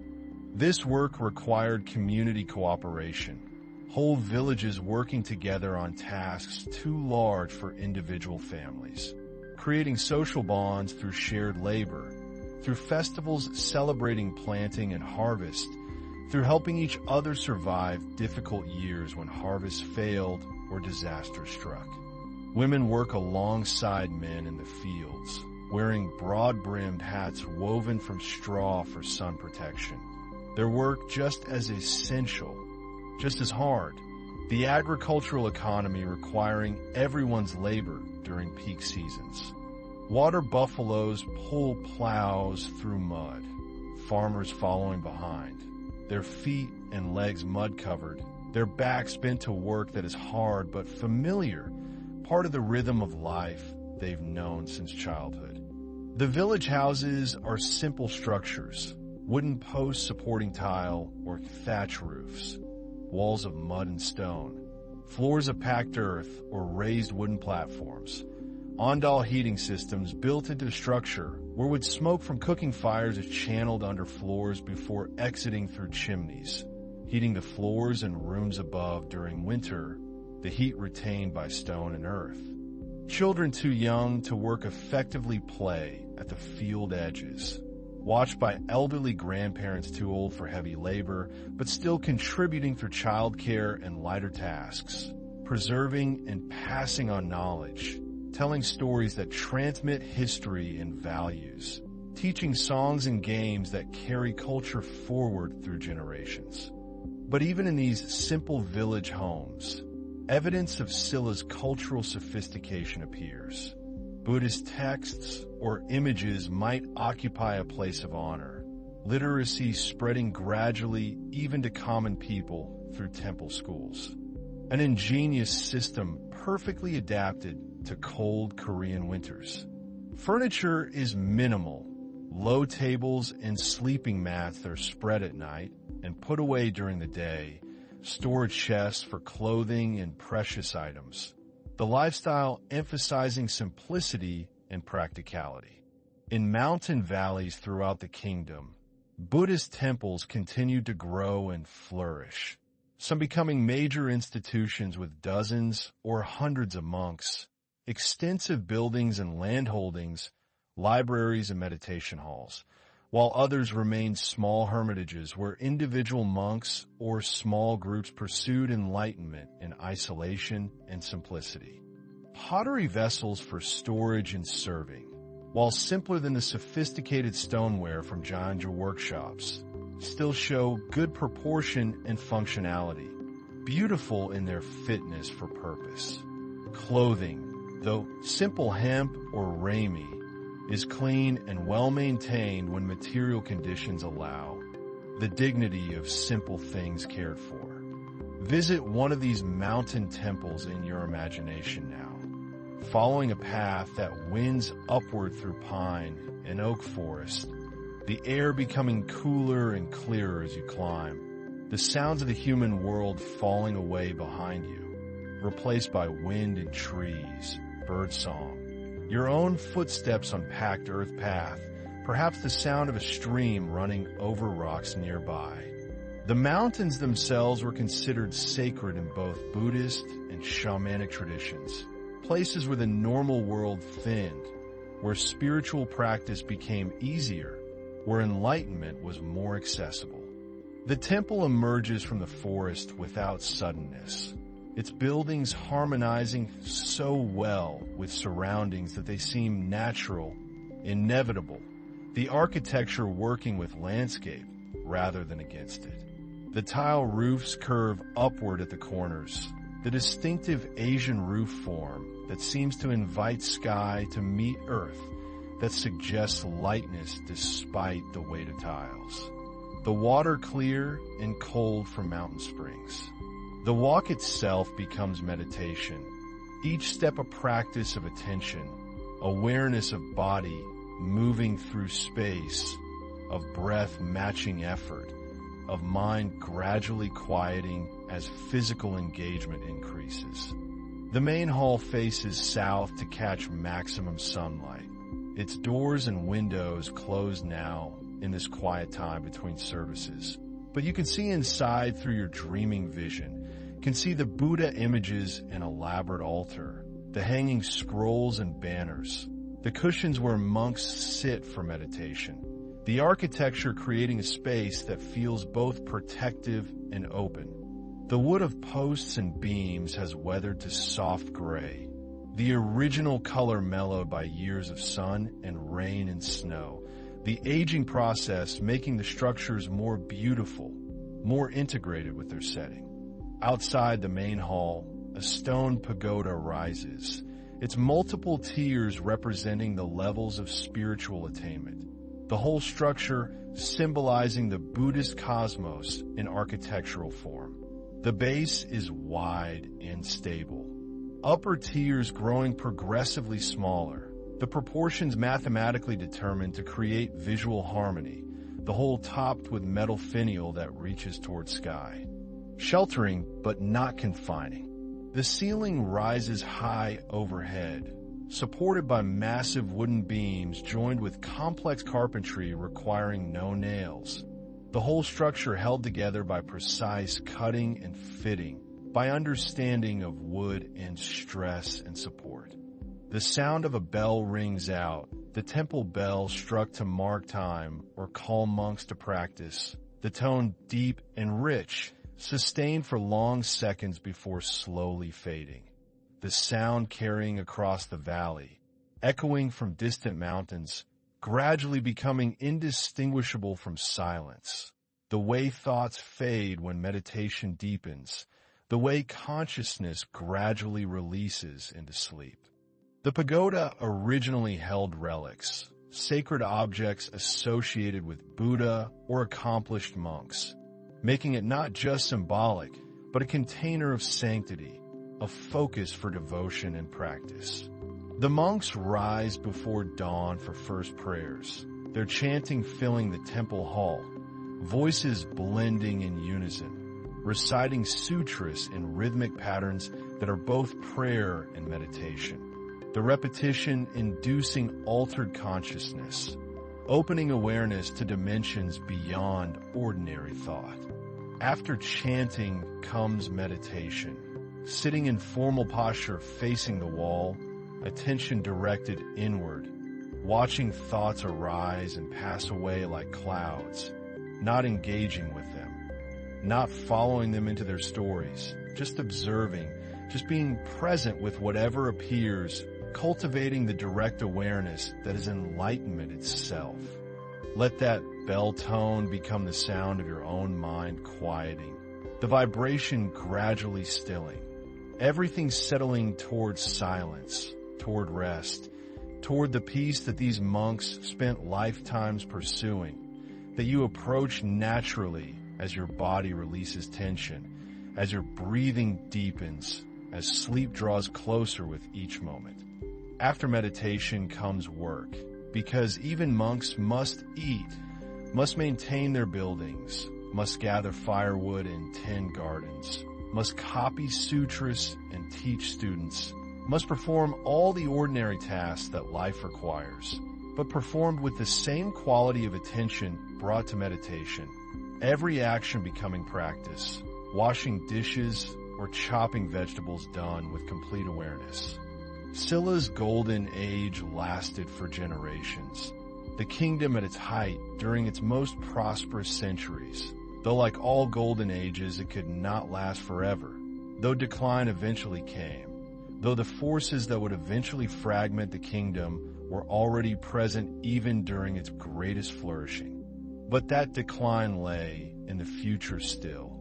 And for now, in the space you're drifting through, Silla remains united and prosperous, its art and culture continuing to develop, its people living lives whose texture we can partly recover through archaeology and texts, through the objects they made, and sometimes preserve with great care through the temples and tombs and pagodas that survive still. Not something achieved in the future, but available in any moment of complete presence.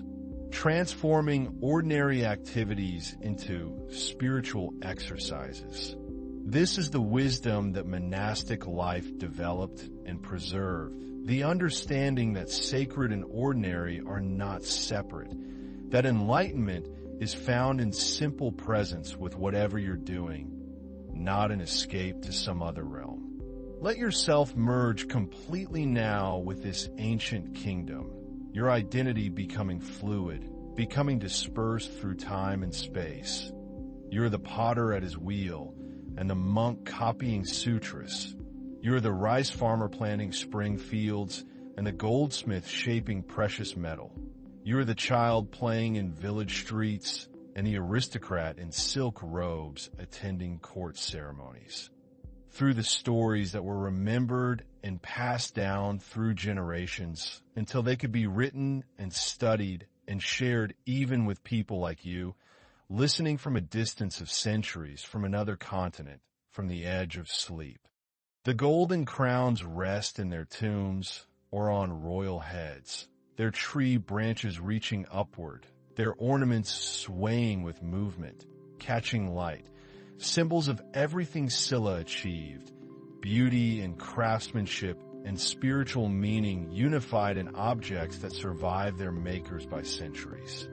The temples stand in their mountain valleys, sheltering monks and practitioners still after more than a millennium. The same sutras chanted, the same meditation practice, the same path walked by countless seekers generation after generation. You're the Buddha image meditating in its mountain grotto, and the Dragon King watching the Eastern Sea.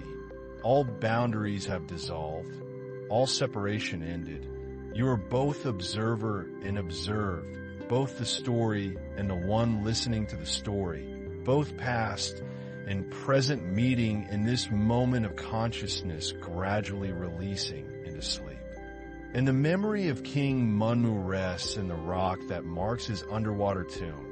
Whether or not he actually became a dragon, whether or not spirits truly transform, whether or not protection continues beyond death.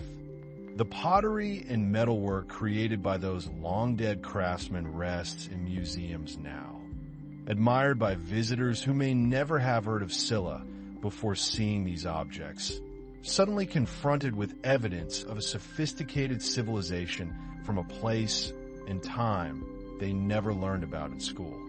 Your breathing has become the waves rolling against that rock, steady and eternal, each breath arriving and departing like waves on the shore.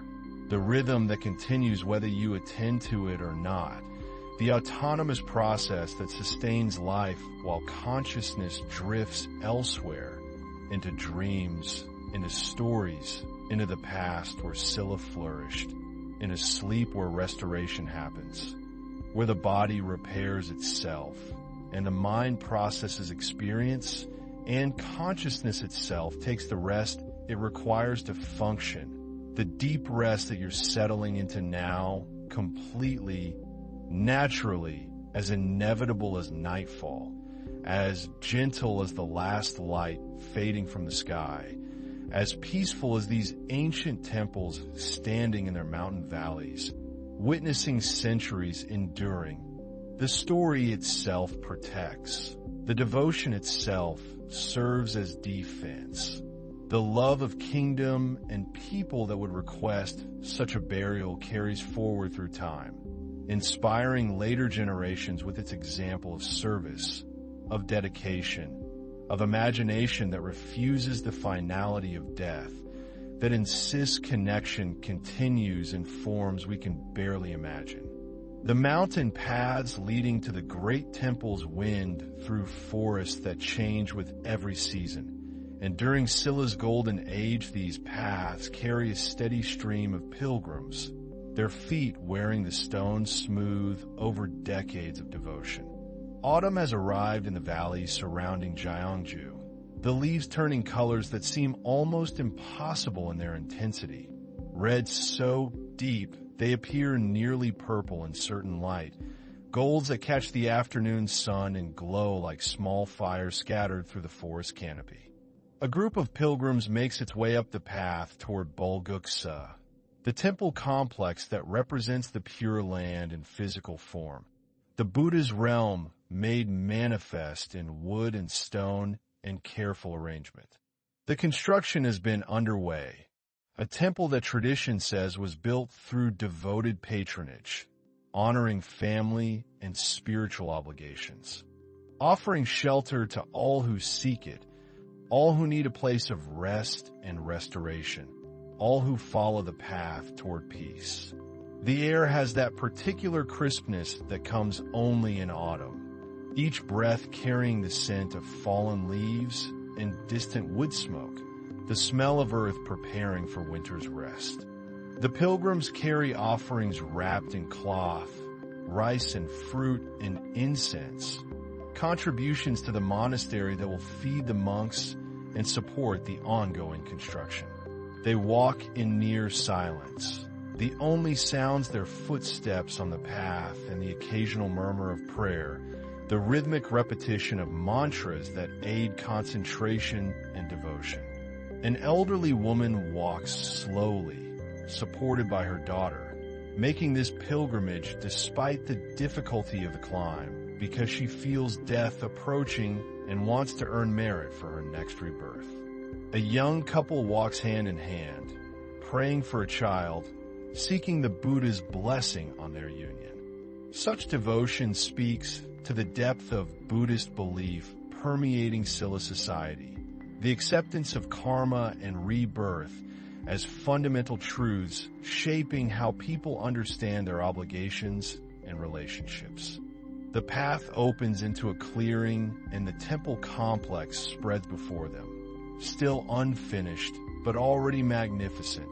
The architecture following principles that create harmony between human construction and natural setting. The buildings nestly into the hillside as if they grew there naturally, the roof lines echoing the curves of the surrounding mountains.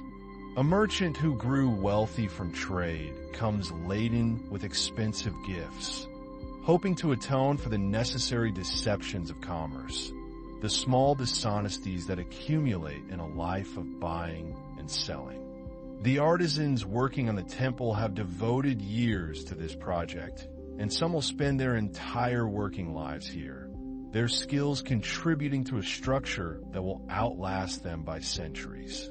Stone carvers work on the platform that will support the main hall, their chisels striking rhythmically, the sound carrying across the construction site like a kind of music. The main hall stands on a stone platform reached by two bridges, the Chongunjio and Baikunjio, bridges that symbolize the passage from the earthly realm to the pure land, the crossing from ignorance to enlightenment, from suffering to liberation. The woodworkers labor in a covered area where massive beams await their transformation into the temple's structural elements. The wood came from forests specifically selected for this purpose. The trees felled according to ritual prescriptions at the proper time of year, with offerings made to the mountain spirits before any cutting began. A master carpenter runs his hand along a beam, feeling for imperfections, his fingers reading the wood's character through touch alone. He learned this craft from his father, who learned from his father, the knowledge passing down through generations, an accumulation of understanding about how it behaves, how it warps and settles, how to work with its natural properties rather than against them. Each stone must be shaped precisely, fitting together without mortar, held in place by gravity and geometric perfection, techniques refined over generations and executed with a precision that seems almost supernatural in its accuracy. The logs were floated down rivers and dragged by oxen to the temple site, each piece a substantial investment of labor before any actual construction could commence. The paintings that will decorate the interior spaces are being created in a workshop where artists grind pigments from minerals and plants, mixing colors according to formulas preserved in monastery records.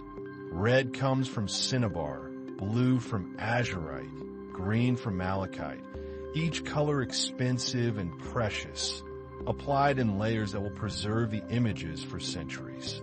He marks where joints will be cut, the complex interlocking connections that will hold the temple's framework together.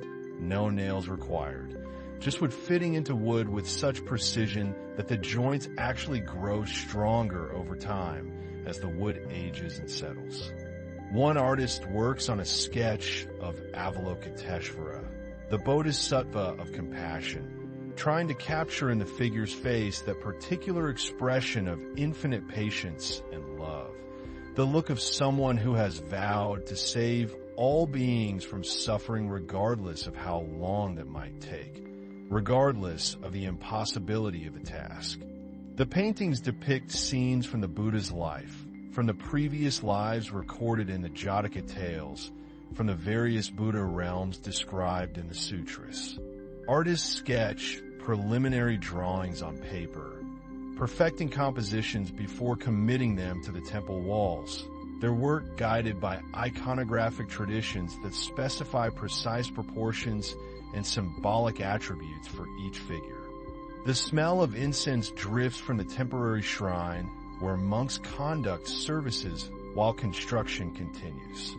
The incense mingles with the scent of sawdust and stone dust, the sweet smell of temple offerings combining with the earthy smell of labor and construction. The artist himself practices meditation daily, rising before dawn to sit in the monastery's meditation hall, attempting to calm his own mind enough to perceive clearly, to see beyond his own preconceptions and prejudices, to access some deeper truth that he can then express through his art. Form is emptiness. Emptiness is form. The sutra declares paradox as path to understanding, the teaching that nothing possesses inherent existence, that all things arise from conditions and causes, that the sense of a permanent self is an illusion that causes suffering. Monks chant the Heart Sutra, their voices rising and falling in patterns that seem to resonate with something fundamental, some frequency that touches the listener regardless of whether they understand the Sanskrit words or comprehend the philosophical concepts being expressed. The pilgrims make their offerings at the temporary shrine, bowing 3 times as prescribed, prostrating themselves before the Buddha image, the physical act of devotion that humbles the ego and expresses submission to truth. The listeners may not grasp these concepts intellectually, but the chanting creates a state of mind that allows experiential understanding, moments when the usual sense of separation dissolves, when the boundary between self and world becomes permeable, when a different kind of knowing briefly becomes possible. Not far from Bulguksa, higher in the mountains, another project proceeds even more slowly, even more ambitiously. The elderly woman weeps as she places her offering, emotion overwhelming her, whether from religious feeling or the simple exhaustion of the climb or awareness of her own approaching death. Her daughter holds her gently, supporting her mother as she was once supported, the cycle of care reversing as it inevitably must, youth eventually becoming age, strength eventually requiring assistance. The grotto's construction presents engineering challenges that push the limits of available knowledge. The granite dome that will cover the chamber must be precisely shaped so that it supports its own weight without collapsing, each stone contributing to the structural integrity of the whole. The Sukaguram Grotto is being carved from living rock, an artificial cave constructed with such precision that natural light will illuminate the Buddha statue at specific times, creating moments of transcendent beauty that feel miraculous despite being entirely designed, entirely calculated, entirely the result of mathematical and astronomical knowledge applied with devotion and skill. The Buddha statue that will occupy the grotto's center takes shape gradually, the carvers working from a massive block of granite selected for its quality and uniformity. The statue stands more than 3 meters tall, depicting the Buddha in the earth-touching gesture, the moment of enlightenment when he called the earth to witness his realization, his victory over ignorance and delusion. The builders study the curve carefully, adjusting their plans as the construction progresses, discovering through practice what their calculations suggested in theory. Some stones crack during the carving process and must be replaced, setbacks that add months to the construction schedule but cannot be avoided, the stone revealing flaws only when the work exposes them. He works by torchlight when necessary, the flickering illumination casting moving shadows across the stone, making the emerging face seem almost alive, almost ready to speak. The Buddha's expression must convey perfect peace, complete equanimity, the face of someone who sees clearly and accepts completely, who has transcended suffering not by escaping life, but by understanding it fully. His assistants carve the bodhisattvas that will flank the main Buddha, figures of compassion and wisdom, beings who delayed their own final liberation to help others toward enlightenment. Each figure follows traditional iconography while incorporating subtle innovations, the particular artistic vision of the carvers who create them. The head carver approaches this work as the culmination of his career, the project that will determine his legacy, whether his name will be remembered or forgotten by future generations. He reshapes the curve of the lips again and again, never quite satisfied, always sensing that some subtle adjustment might better capture that elusive quality he seeks. Years pass in this labor.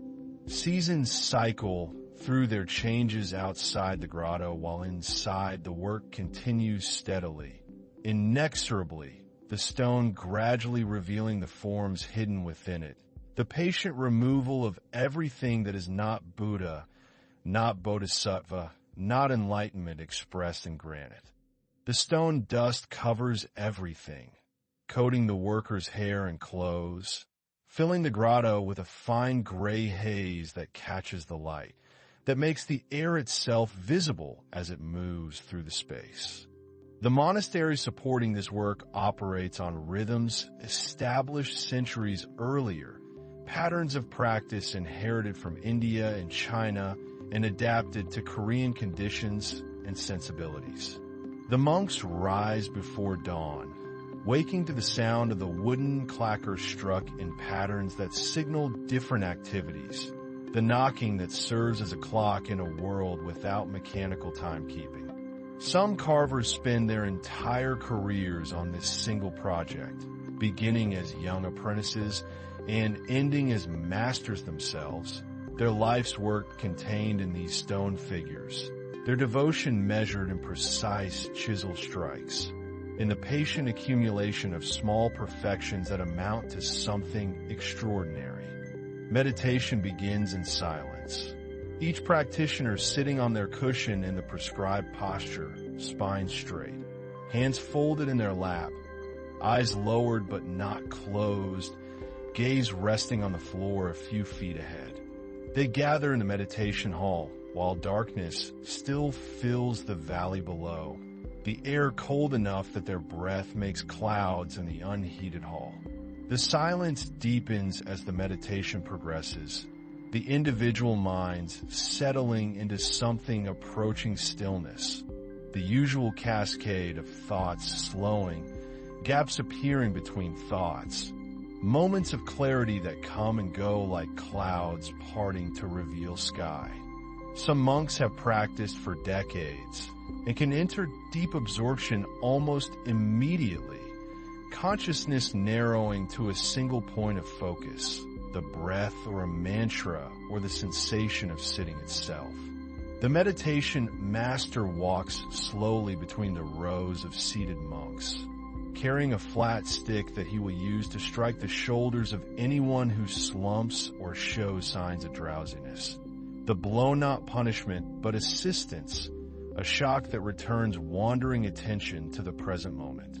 As dawn approaches, the meditation ends and chanting begins, the monks reciting sutras in unison, the words washing over them in rhythmic waves, the meaning less important than the practice itself, the synchronization of many voices into a single sound, the individual ego dissolving temporarily into collective practice.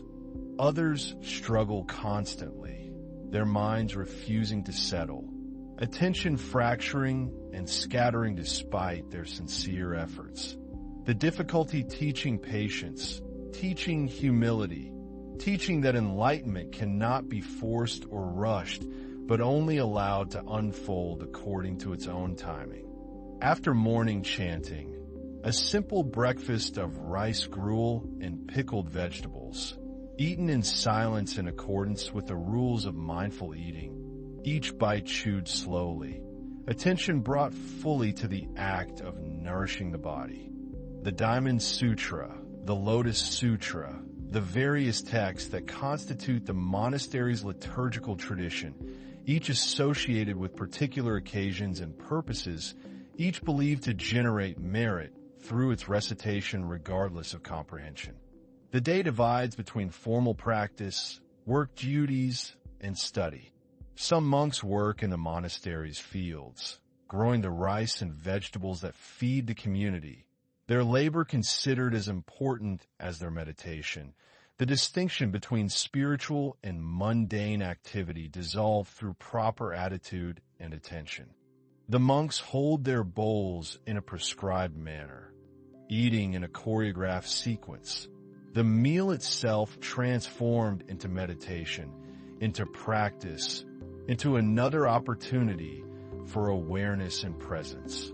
The monastery library contains texts gathered from across the Buddhist world, sutras and commentaries from India and China, works by Korean masters adding their insights to the tradition, the accumulated wisdom of centuries organized on shelves, the bound volumes wrapped in protective cloth, the paper itself precious.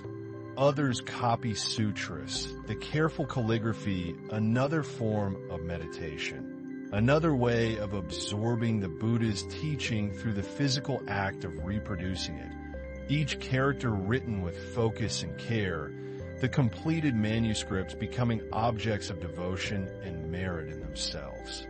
The head librarian has devoted decades to this collection, acquiring new texts through pilgrims returning from China, copying borrowed manuscripts before returning them, organizing and cataloging the holdings according to a system developed over time. He moves through the library with the satisfaction of someone surrounded by beloved companions, these texts as friends and teachers, their wisdom available whenever he needs guidance or inspiration. In the afternoons, senior monks provide instruction to juniors, lectures on doctrine and practice, discussions of difficult philosophical points, guidance about the challenges of meditation and monastic life. Manufactured from bark and plant fibers, according to methods that produce sheets durable enough to last for centuries if properly preserved. He knows the collection so thoroughly that he can locate any specific passage from memory, directing visitors to exactly where they need to look, what paragraph addresses their particular question or concern.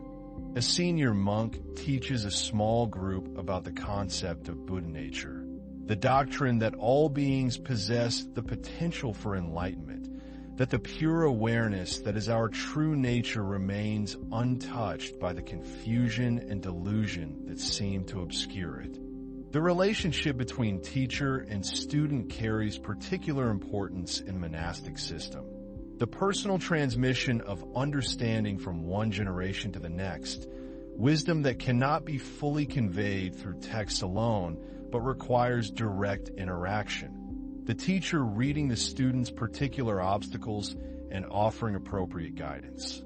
The monastery receives visitors constantly, pilgrims seeking blessings, nobles making donations, scholars researching doctrinal questions, traders from foreign lands curious about Korean Buddhism. Each visitor must be received with appropriate hospitality, offered tea and a place to rest, their presence acknowledged and honored.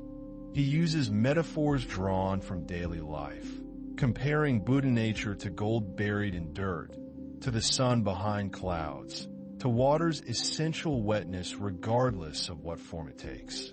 The students listen intently, some confused, some frustrated, some experiencing moments of insight that shift their understanding, that allow a different way of perceiving themselves and reality. Some visitors stay for extended periods, participating in a monastery's life while working through personal crises or spiritual questions. A nobleman struggling with whether to accept a government position that would require moral compromises comes to meditate and consult with the abbot. A woman whose children have all died seeks comfort and explanation for her suffering, trying to understand karma and rebirth, try to find meaning in experiences that seem meaningless, that seem like pure cruelty. The guest master has developed a talent for assessing visitors quickly, understanding what they need and providing it, whether religious instruction or simple kindness or just a quiet place to sit and recover from their journey. The changing seasons mark the monastery's calendar with particular festivals and practices.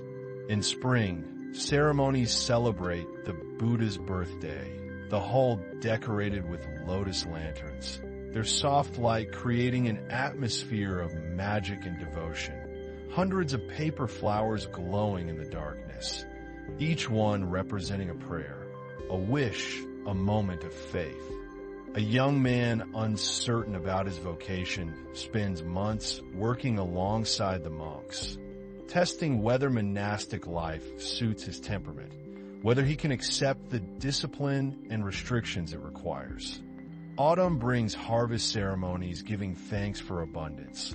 Offerings made to the spirits of a land who are said to ensure agricultural success. Buddhist practice blending easily with older indigenous traditions.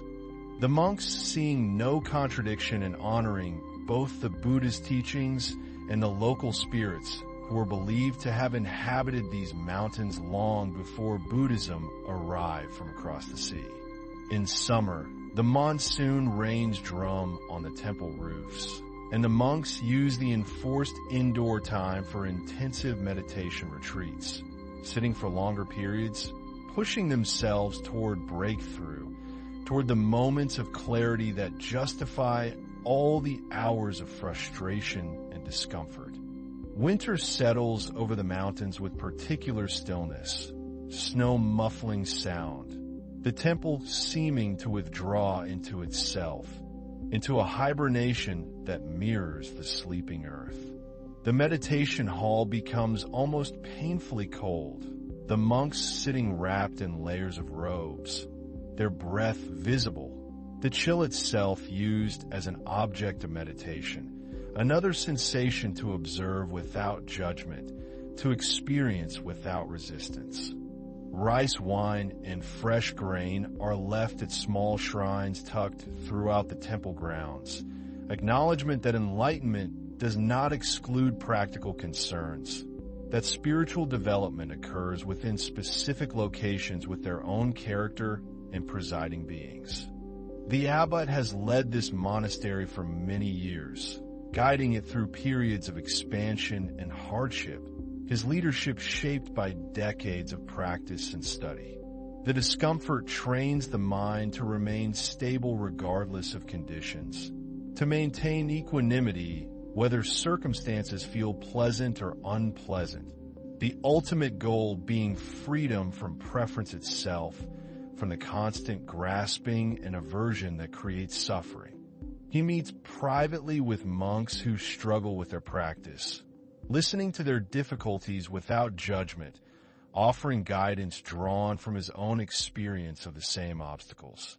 He embodies the ideal of a spiritual teacher, strict but compassionate, demanding but understanding, holding students to high standards while recognizing that each person must progress at their own pace, that pushing too hard can be as detrimental as not pushing enough. His presence steadies the community, providing a center around which the monastery's life organizes itself.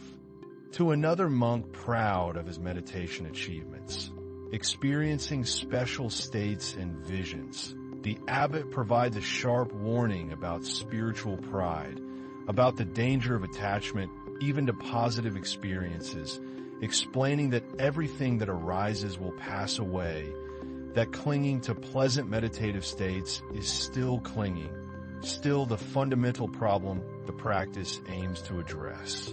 To one monk troubled by persistent sexual fantasies, he speaks frankly about desire and its transformation, acknowledging the power of these urges while teaching methods for working with them rather than suppressing them, for observing them without identifying with them, for recognizing them as temporary mental formations rather than essential aspects of self.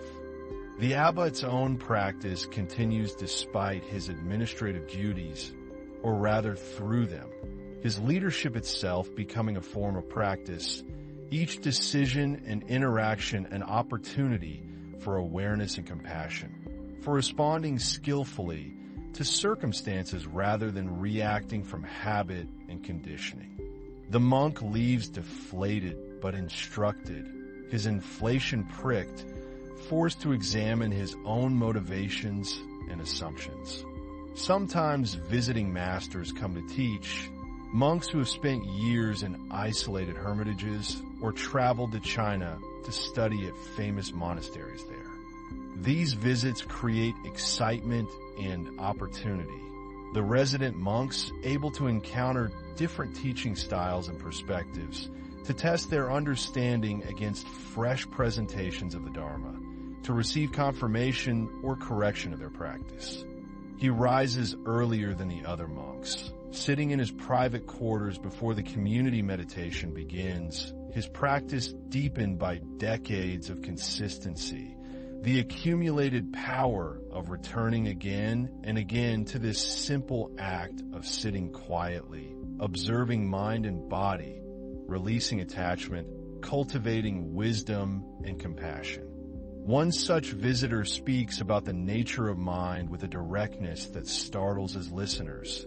His teaching stripped of comforting metaphors and philosophical elaboration. Mind is empty, he declares, not as a concept to understand, but as a truth to realize directly, immediately, in this very moment. The visiting teachers often stay for weeks or months, offering public lectures and private interviews, their presence energizing the community, creating a temporary intensity that breaks up routine and complacency. He leads meditation sessions with fierce intensity, striking wandering students harder than the resident meditation master does, shouting occasionally to shock people into presence, creating an atmosphere that some find liberating and others find threatening.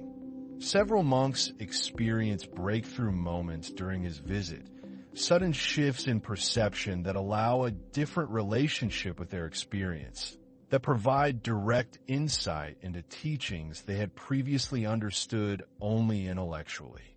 All the suffering and confusion you experience comes from not recognizing this fundamental emptiness, from mistaking the mind's contents for the mind itself, from identifying with thoughts and emotions and sensations rather than recognizing them as temporary appearances within awareness itself. The monastery supports itself through a combination of donations, land holdings, and commercial activities considered acceptable within monastic guidelines. The temple owns rice fields worked by tenant farmers, the harvest shared according to traditional arrangements, enough grain coming to the monastery to feed the community with surplus sold for cash. Others find his methods too harsh, too aggressive, preferring the gentler approach of their own abbot. And this too becomes a teaching, a demonstration that different temperaments require different methods, that there is no single correct way to practice. Donations from wealthy patrons support special projects and ceremonies. The rich seeking to earn merit through generosity, building karma that will benefit them in future lives, purchasing spiritual insurance against the consequences of worldly actions they cannot or will not abandon. The monks produce tea from plants grown on the temple grounds, the tea valued for its quality and association with Buddhist practice, sold to merchants who distribute it throughout the kingdom and beyond. The relationship between the monastery and the kingdom's political structure grows more complex as time passes, as Buddhism becomes increasingly intertwined with state authority and aristocratic power. Royal family members enter monasteries, sometimes from genuine religious motivation, sometimes as political exile disguised as spiritual retirement, sometimes as a way of preserving their position while removing themselves from direct succession conflicts. Some patrons take a genuine interest in the Dharma, studying with the monks, developing real practice alongside their commercial and political activities. Others treat Buddhism more as an obligation or superstition, donating to cover their moral debts, ensuring supernatural protection for their enterprises. This integration brings benefits and dangers, resources and corruption, the purity of spiritual practice inevitably compromised by proximity to power and wealth. Some monks speak critically of this development, arguing that Buddhism should remain separate from politics, that monastic communities should focus on practice and teaching rather than accumulating land and influence. Large monasteries accumulate substantial wealth and influence. Their abbots consulted on matters of state, their institutions functioning almost as parallel government structures.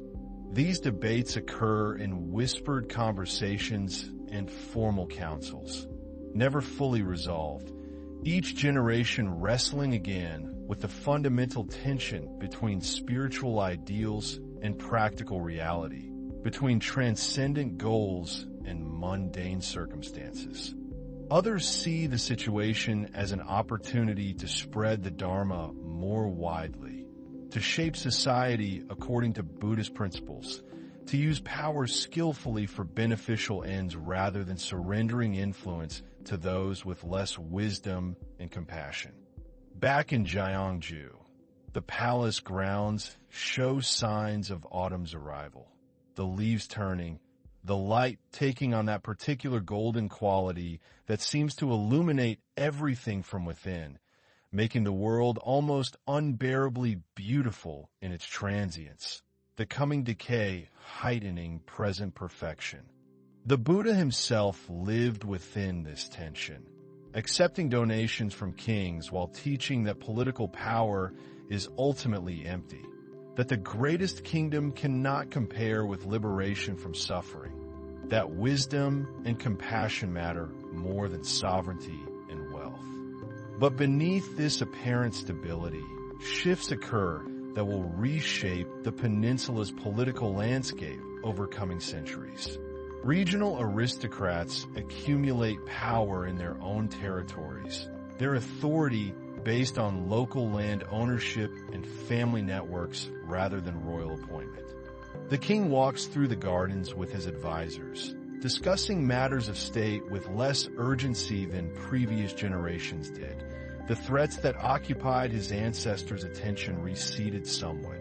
The kingdom stable, the borders secure, the administration functioning with reliable efficiency.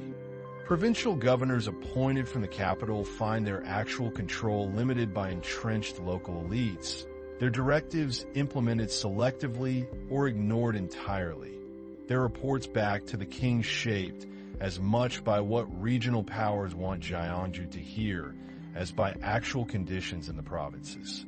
The bone rank system that organized Silla society begins showing its limitations. The rigid hierarchy preventing talented people from lower ranks from contributing fully, creating resentment and frustration, social pressure building like water behind a dam, eventually requiring release through reform or rupture. Trade continues to flow through Silla, bringing wealth and foreign influences, but more of that wealth stays in provincial ports and market towns, building up regional power bases independent of royal control. The communication between center and periphery grows increasingly unreliable. The map of the kingdom as understood in the palace diverging from the reality of power as exercised in the countryside.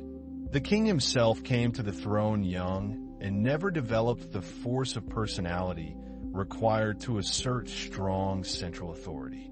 He rules competently but without distinction, maintaining existing systems while lacking vision for adapting them to changing circumstances.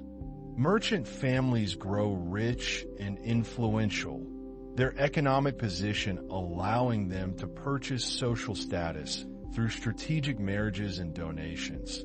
Their priorities focused on profit and commercial expansion rather than the kingdom's unity or the king's prestige.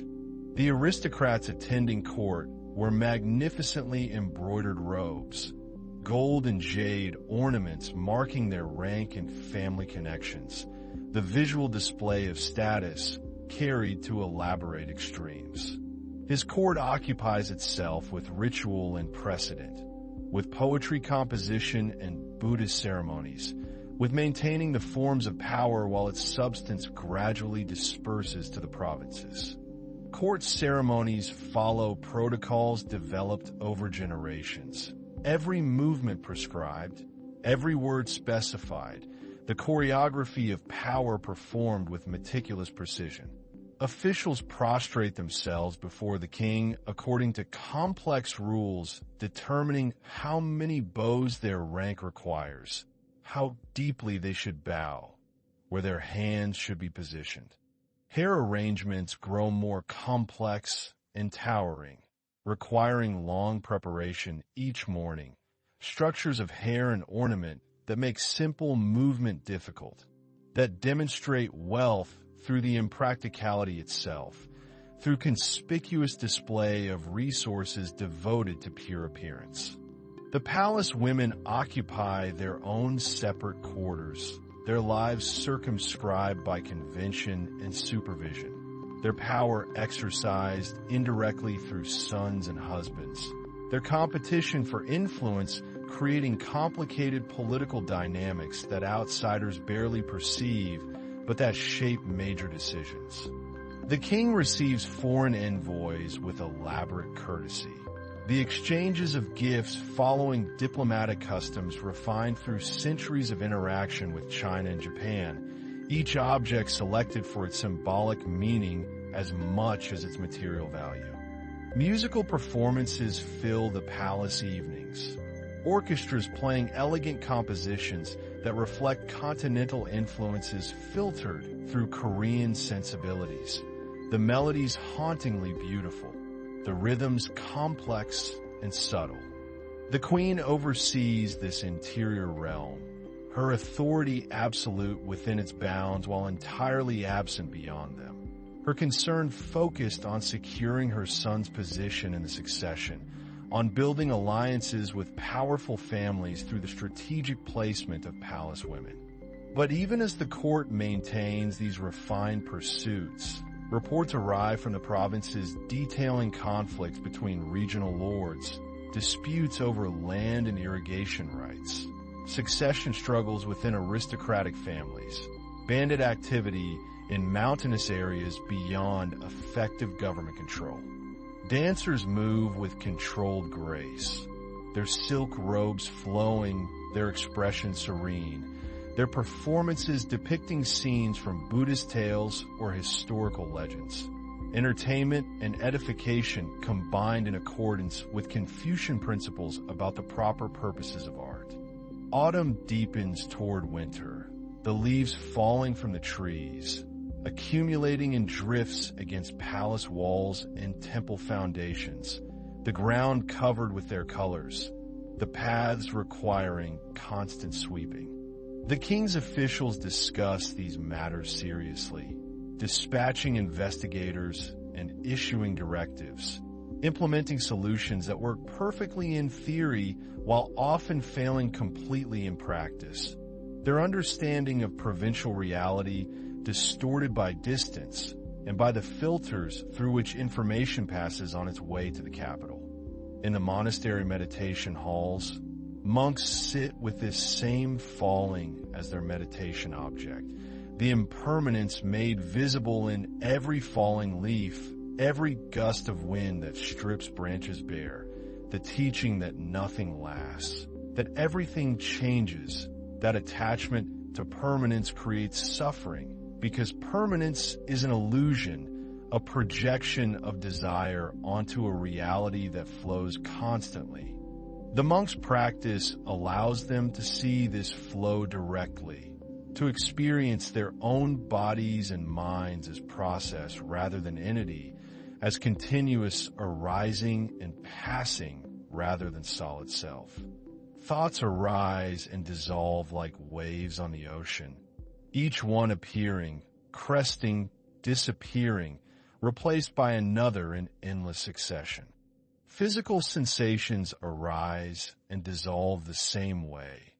Pleasure and pain both temporary, both lacking substantial existence beyond the present moment of their occurrence. Gardeners work throughout the palace grounds, maintaining the careful arrangements even as nature asserts its own cycles, the controlled landscapes requiring constant effort to prevent them from reverting to wildness, from escaping human intention and design. That never stops moving and transforming. This insight brings freedom, releases the practitioner from the burden of constantly maintaining and defending a self that never existed in the first place, that required exhausting effort to preserve, that generated anxiety through its fundamentally unstable nature.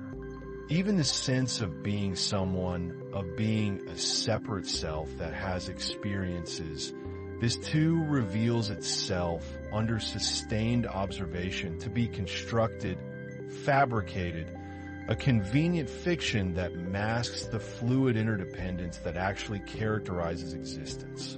The masters who are said to have realized this freedom move through the world lightly, without the heaviness that comes from constant clinging and aversion, from the endless pursuit of pleasant experience and avoidance of unpleasant experience that characterizes unenlightened life.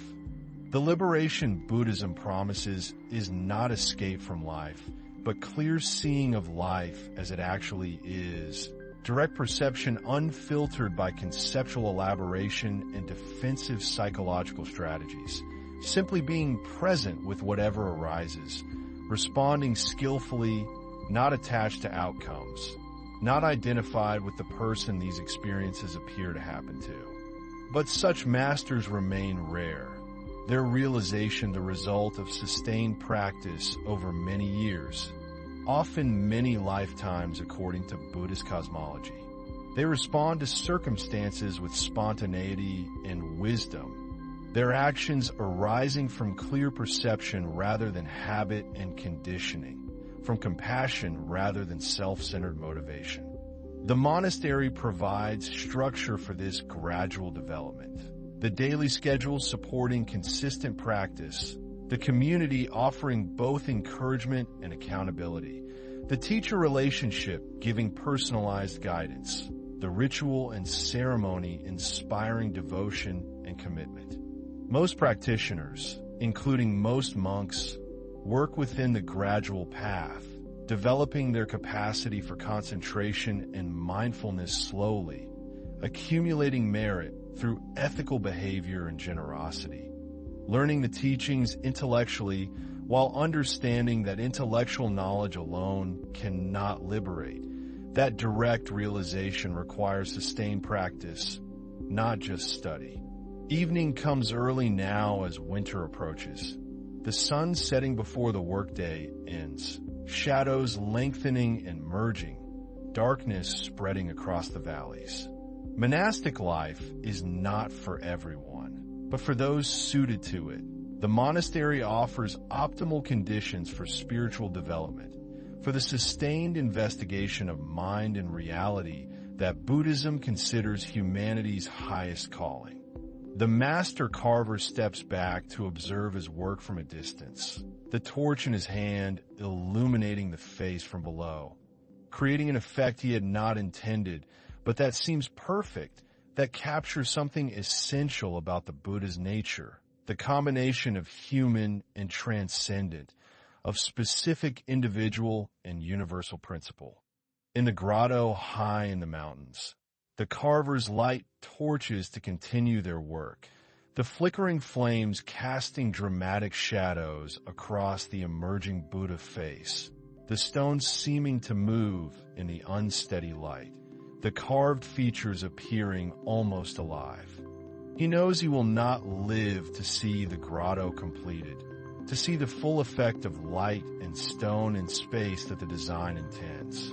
He feels satisfaction settle over him like a warm robe, the rare sense that his work has succeeded, that he has accomplished what he set out to do, that this face will convey to future viewers something worth conveying, something that might shift their perception, that might awaken in them some aspiration toward wisdom and compassion. In Bulguksa below, evening chanting begins, the monks' voices rising into the darkening air, the sound carrying across the temple grounds and into the forest beyond, where deer pause in their browsing to listen, where birds settle into their roosts, where the day makes its transition into night, the eternal rhythm that continues regardless of human affairs, regardless of kingdoms and temples.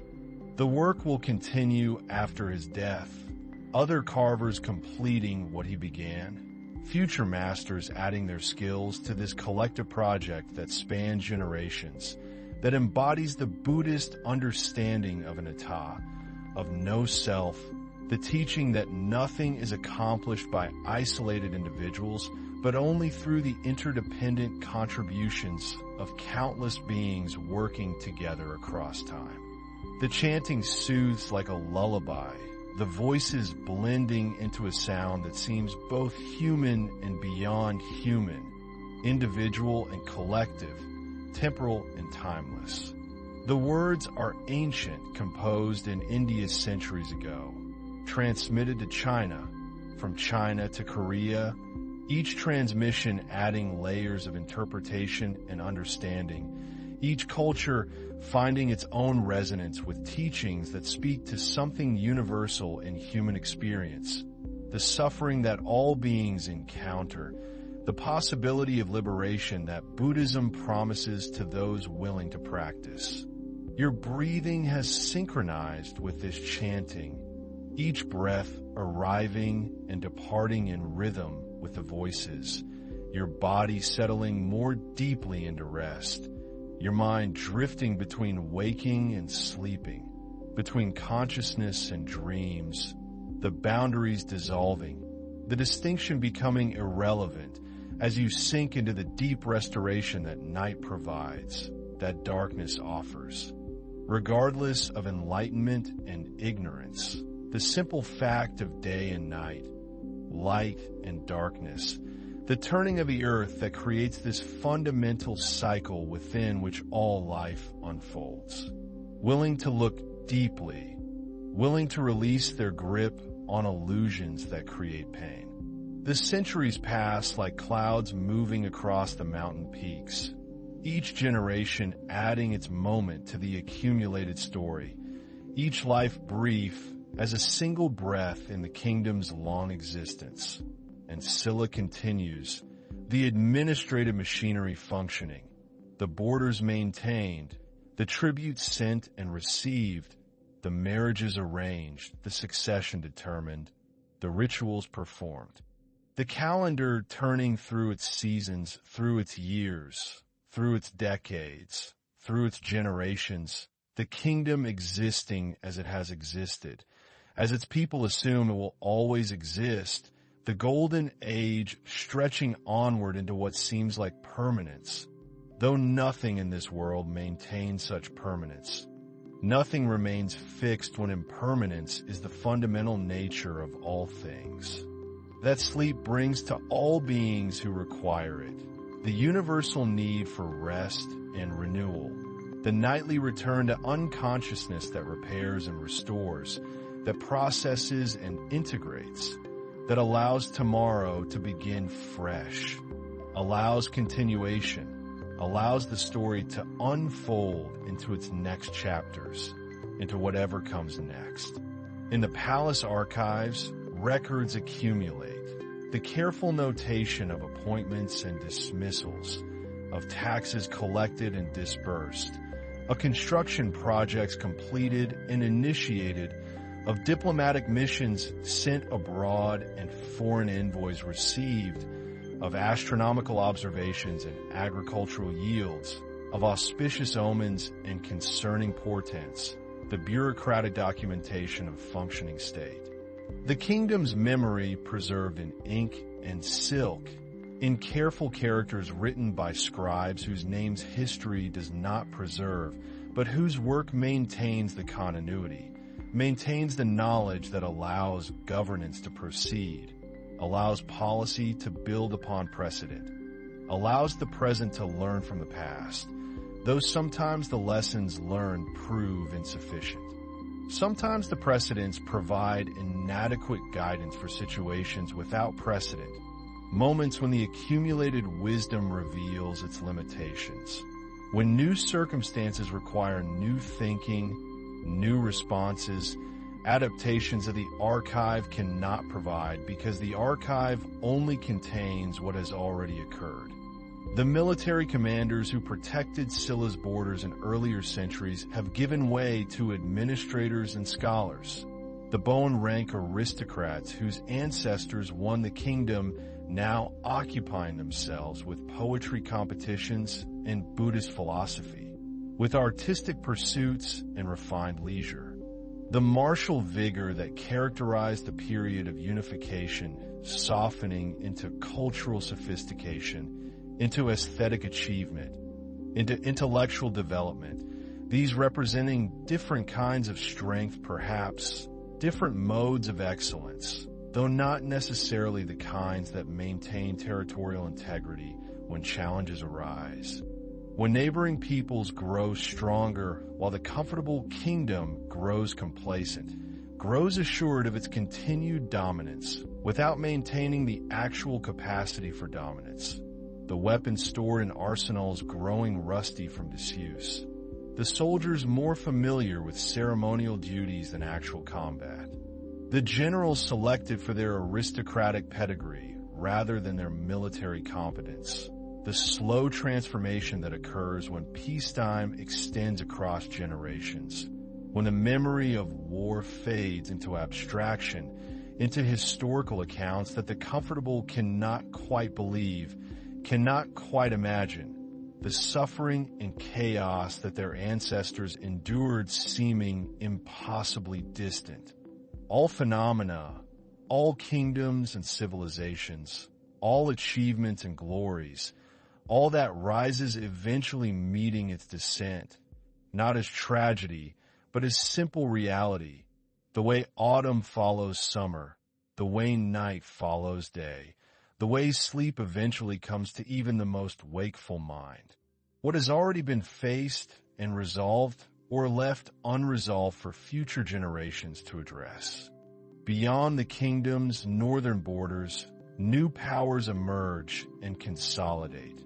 Groups organizing themselves into federations and kingdoms, looking southward toward the prosperous territories that Silla has controlled for generations, seeing wealth to be taken, lands to be claimed, the eternal dynamic of stronger powers expanding into spaces held by weakening powers.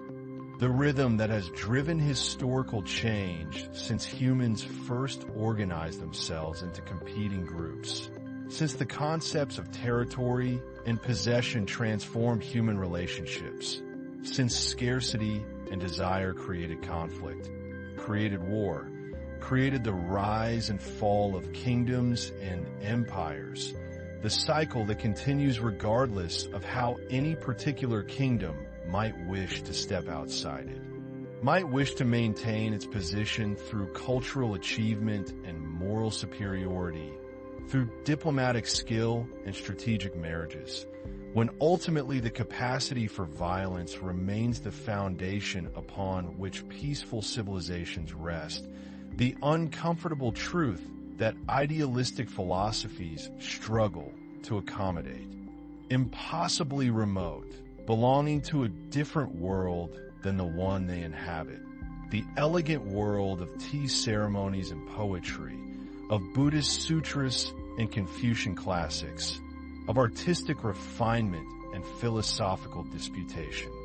The royal family, after centuries of relatively stable succession, begins to experience internal divisions, competing lines claiming legitimacy, supporters of different candidates mobilizing their resources and networks, the aristocracy fracturing into factions, the unity that made the kingdom strong, splintering into competing interests, each group pursuing its own advantage, each believing its preferred candidate represents the correct choice, the legitimate heir, the one who will preserve tradition or implement reforms, depending on which argument serves that faction's purposes. The rhetoric of legitimacy and tradition and proper order masking calculations of power and advantage, of which alliance will elevate which families, will distribute which resources, will determine which faction dominates the next generation.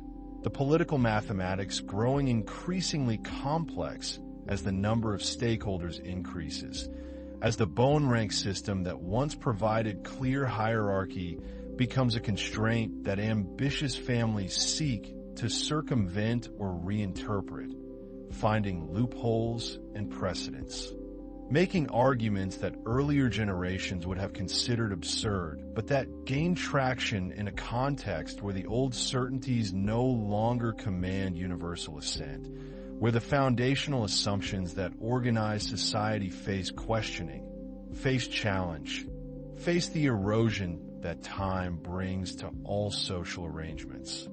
That Buddhist teachings about compassion and Confucian principles of moral authority do not easily integrate with the pragmatic recognition that armies matter, that military strength determines which kingdom survives and which kingdom becomes a footnote in someone else's history. The tax revenues that once flowed reliably into the royal treasury begin to diminish.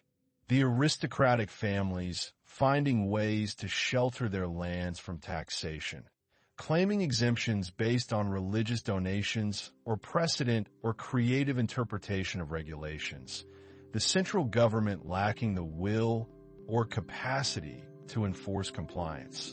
The local strongmen who administer provinces beginning to function more as independent lords than as appointed officials, keeping more of the taxes for themselves, sending less to the capital, building their own power bases, their own networks of loyalty, the centrifugal forces pulling against the center, pulling the kingdom apart gradually.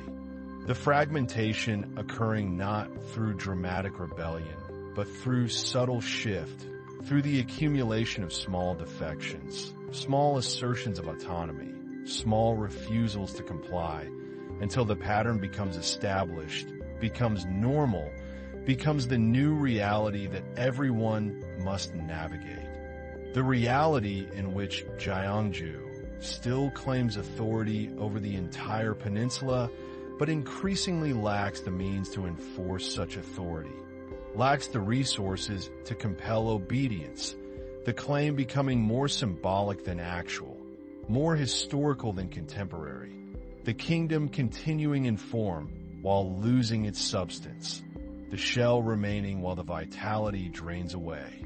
The long twilight of an aging kingdom, the gradual sunset that takes generations to complete, that people living through it might not fully recognize as the ending it represents, might interpret as temporary difficulties that proper leadership could resolve, could reverse, not seeing or not wanting to see that the processes underway exceed any individual's capacity to control.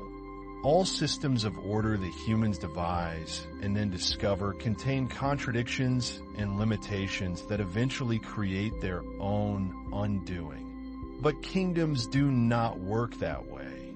Civilizations do not persist through intention alone. The material conditions and social structures and external pressures creating contexts within which choices occur, limiting possibilities, determining outcomes through forces that appear in hindsight as inevitable, as the logical conclusion toward which everything had been moving. Though people living through those times experience not inevitability, but confusion, uncertainty, the fear that accompanies instability, the nostalgia for an earlier age when things seemed more certain, more ordered, more secure, the golden age receding into memory, into idealized past, into the time before the present troubles, before the competing factions, before the tax revenues declined, before the borders grew insecure. The kingdom that people remember through selective memory that emphasizes achievements and forgets difficulties, that creates a golden age more perfect in recollection than it ever was in actuality. Though certainly something has changed, something has been lost. The vitality and confidence that characterized earlier centuries replaced by anxiety and uncertainty, by the recognition that the future may not resemble the past, that the continuity that everyone assumed has broken or is breaking, that children may inhabit a different world than their parents knew, that the story of Silla, the story that has unfolded across these centuries, approaches its transformation into something new, something different, something that will require a different name. That history has its own momentum, its own direction, its own logic that operates beyond human intention, beyond human desire, beyond the hope that things might remain as they have been, that the golden age might extend indefinitely if only the right policies were implemented, the right king enthroned, the right reforms enacted. In the countryside, farmers continue their work as farmers always have, planting rice in spring and harvesting in autumn, tending animals and maintaining irrigation systems, living lives that change little regardless of what occurs in the capital, regardless of which faction controls the palace, which king sits on the throne. The rhythms of agricultural life proceeding according to weather and season, according to need and tradition. The villages maintaining their own internal order, their own customs and hierarchies, relatively independent of the larger political structures that command their nominal allegiance. The vast majority of people pursuing their ordinary lives, falling in love and raising children, celebrating weddings and mourning deaths, experiencing joy and suffering, desire and loss, the fundamental human experiences that occur regardless of historical circumstances, regardless of whether the kingdom flourishes or declines, whether golden ages emerge or empires collapse. The individual lives that constitute the actual substance of history, even though historical accounts focus on kings and generals, on battles and treaties, on the events that seem significant from a distance, but that touch individual lives only indirectly, only through consequences that ripple outward from centers of power into the villages where life continues its essential patterns, where change occurs slowly when it occurs at all, where the news from the capital arrives as rumor and speculation, filtered through multiple retellings, transformed into story, into entertainment, into warning, into whatever meaning local interpretation assigns, the grand historical narrative fragmenting into countless local narratives. The Buddhist temples remain, the monasteries continuing their routines of prayer and study, of meditation and ritual, the monks rising before dawn to chant sutras, to sit in silence, to perform ceremonies that mark the turning seasons and commemorate the ancient masters, the transmission of Dharma continuing regardless of political circumstances. The teachings neither rising nor falling with kingdoms.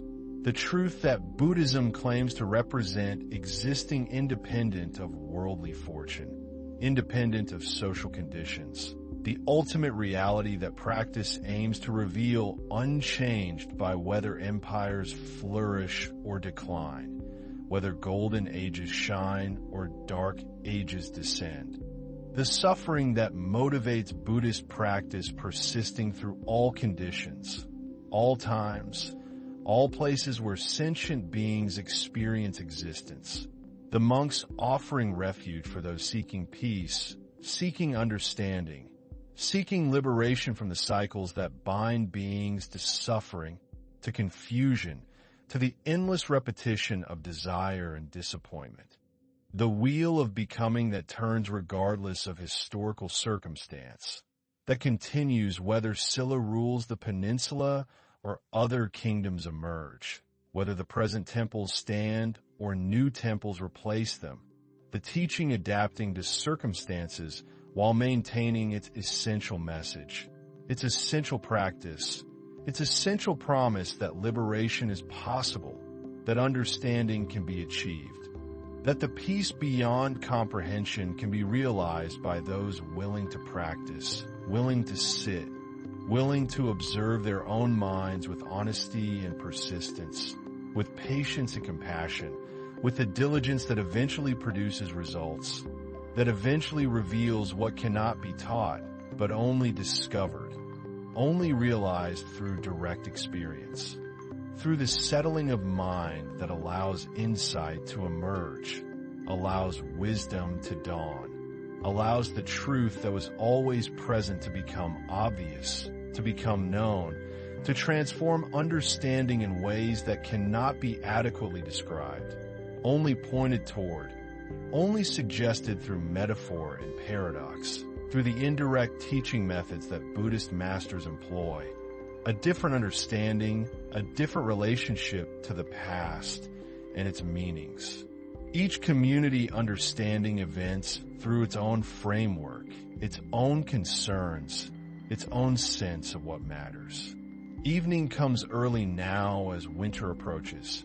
The sun setting before the workday ends. Shadows lengthening and merging, darkness spreading across the valleys.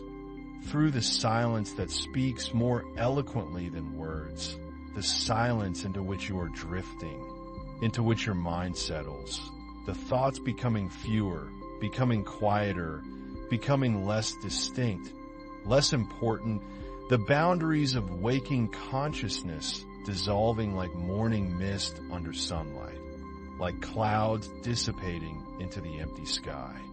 The master carver steps back to observe his work from a distance, the torch in his hand illuminating the face from below, creating an effect he had not intended, but that seems perfect, that captures something essential about the Buddha's nature, the combination of human and transcendent, of specific individual and universal principle. In the grotto high in the mountains, the carvers light torches to continue their work, the flickering flames casting dramatic shadows across the emerging Buddha face, the stones seeming to move in the unsteady light, the carved features appearing almost alive. He knows he will not live to see the grotto completed, to see the full effect of light and stone and space that the design intends. He feels satisfaction settle over him like a warm robe, the rare sense that his work has succeeded, that he has accomplished what he set out to do, that this face will convey to future viewers something worth conveying, something that might shift their perception, that might awaken in them some aspiration toward wisdom and compassion. In Bulguksa below, evening chanting begins, the monks' voices rising into the darkening air, the sound carrying across the temple grounds and into the forest beyond, where deer pause in their browsing to listen, where birds settle into their roosts, where the day makes its transition into night, the eternal rhythm that continues regardless of human affairs, regardless of kingdoms and temples. The work will continue after his death, other carvers completing what he began, future masters adding their skills to this collective project that spans generations, that embodies the Buddhist understanding of anatta, of no self, the teaching that nothing is accomplished by isolated individuals, but only through the interdependent contributions of countless beings working together across time. The chanting soothes like a lullaby, the voices blending into a sound that seems both human and beyond human, individual and collective, temporal and timeless. The words are ancient, composed in India centuries ago. transmitted to China, from China to Korea, each transmission adding layers of interpretation and understanding, each culture finding its own resonance with teachings that speak to something universal in human experience, the suffering that all beings encounter, the possibility of liberation that Buddhism promises to those willing to practice. Your breathing has synchronized with this chanting, each breath arriving and departing in rhythm with the voices, your body settling more deeply into rest, your mind drifting between waking and sleeping, between consciousness and dreams, the boundaries dissolving, the distinction becoming irrelevant as you sink into the deep restoration that night provides, that darkness offers. Regardless of enlightenment and ignorance, the simple fact of day and night, light and darkness, the turning of the earth that creates this fundamental cycle within which all life unfolds. Willing to look deeply, willing to release their grip on illusions that create pain. The 9th century gives way to the 10th, the decades accumulating. In the year 935, after nearly 1,000 years of existence, the kingdom of Silla formally surrenders to the emerging Goryeo dynasty, the last king abdicating peacefully, recognizing the reality that others have already claimed power, that Silla exists only in name, only in form, that the substance has already departed. The transfer of authority proceeding through ceremony rather than conquest, through negotiation rather than destruction. The ending coming not with dramatic battle, but with administrative transition, with the signing of documents and the performance of rituals, with the last king said to have retired to private life, to Buddhist study, to the pursuit of personal liberation now that political authority has passed to others, to the new dynasty that will create its own golden age, its own achievements and complications, its own rise and eventual fall, the cycle continuing, the pattern repeating with different names and different details, but the same essential structure, the same trajectory of emergence and flourishing and decline. The rhythm that characterizes all composite phenomena, all things put together from parts, all organizations and systems, all that arises from causes and conditions eventually dissolving when those causes and conditions change, when new configurations emerge, when a moment passes and something new begins, the eternal transformation that Buddhism describes, that history demonstrates.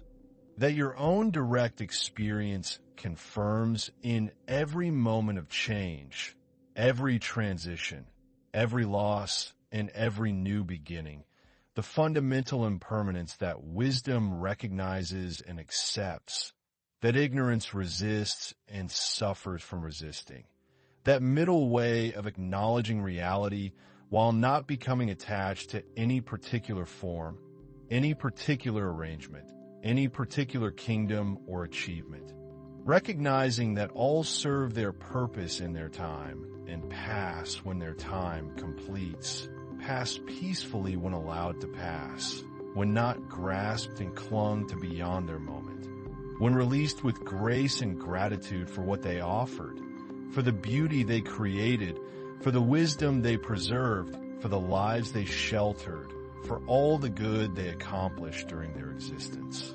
However long or brief, however glorious or modest, however remembered or forgotten by later generations who pursue their own purposes, tell their own stories, create their own meanings and circumstances that previous generations could not have imagined, could not have anticipated, though the fundamental patterns remain constant beneath the changing surface details. The same human heart encountering the same essential questions in new contexts, with new languages, through new stories that nevertheless address the ancient themes, the eternal concerns, the questions that every person faces every generation considers. Every civilization attempts to answer through its philosophy and religion, through its art and governance. That sleep brings to all beings who require it the universal need for rest and renewal, the nightly return to unconsciousness that repairs and restores, that processes and integrates, that allows tomorrow to begin fresh, allows continuation, allows the story to unfold into its next chapters, into whatever comes next. In modern Jeonju, the ancient capital sleeps beneath gentle hills, the royal tombs rising from the earth like waves frozen in motion, grass-covered mounds that hold the remains of kings and queens, of aristocrats and attendants, of all who were buried with ceremony and treasure, with gold crowns and jade ornaments, with swords and pottery, with all the grave goods intended to accompany them into whatever comes after, the elaborate tomb chambers constructed to preserve the body, to protect the precious objects, to maintain for eternity what time eventually claims regardless. What decay gradually dissolves. Though much remains, much survives the centuries underground. Gold does not corrode. Jade does not deteriorate. The treasures sleeping in darkness, waiting through the long ages until archaeology discovers them, until excavation reveals what was hidden, what was meant to rest undisturbed forever. The modern intrusion into ancient privacy motivated by curiosity, by the desire for knowledge, by the need to recover history, to understand the past, to preserve for future generations what previous generations created, honoring their achievement by studying it, by displaying it, by ensuring that the story continues, that the memory survives even after the kingdom itself has transformed into something new, even after the language has evolved and the customs changed, even after the people who built these monuments and filled these tombs have become ancestors so distant that no living person can name them, can claim them as direct family, can mourn them personally, though collective memory remains, though cultural inheritance persists, though the modern people of this peninsula recognize their connection to Silla, recognize these ruins as their heritage, these stories as their history, this golden age as part of their identity, part of what makes them who they are, what connects them across the centuries to people who lived very different lives, but who walked the same mountains, who watched the same rivers, who looked up at the same stars, the landscape providing continuity even when everything else changes. Through all the ways humans try to create meaning and order, try to understand existence and purpose, try to build something lasting in the midst of impermanence, try to find peace in the midst of suffering, try to discover truth in the midst of confusion. The archaeologists work carefully documenting everything, recording positions and relationships. The forensic investigation of ancient life through material remains, through the objects that survive when bodies decay, when cloth disintegrates, when wood rots, when everything organic returns to earth except the bones, except the gold, except the treasures that remain, that emerge from excavation still beautiful, still crafted with skill that modern artisans admire and sometimes struggle to replicate. The ancient craftspeople taking their knowledge into death with them, leaving only the products of that knowledge, only the finished works that testify to ability but do not reveal method, do not explain process, leaving modern people to wonder and speculate, to attempt reconstruction, to create theories about how these objects were made, what tools were used, what training was required, what cultural values prioritized such elaborate creation, what beliefs about death and afterlife motivated such investment in burial goods, such careful preparation of tombs, such accumulation of treasure to accompany the dead into whatever realm they imagined awaited.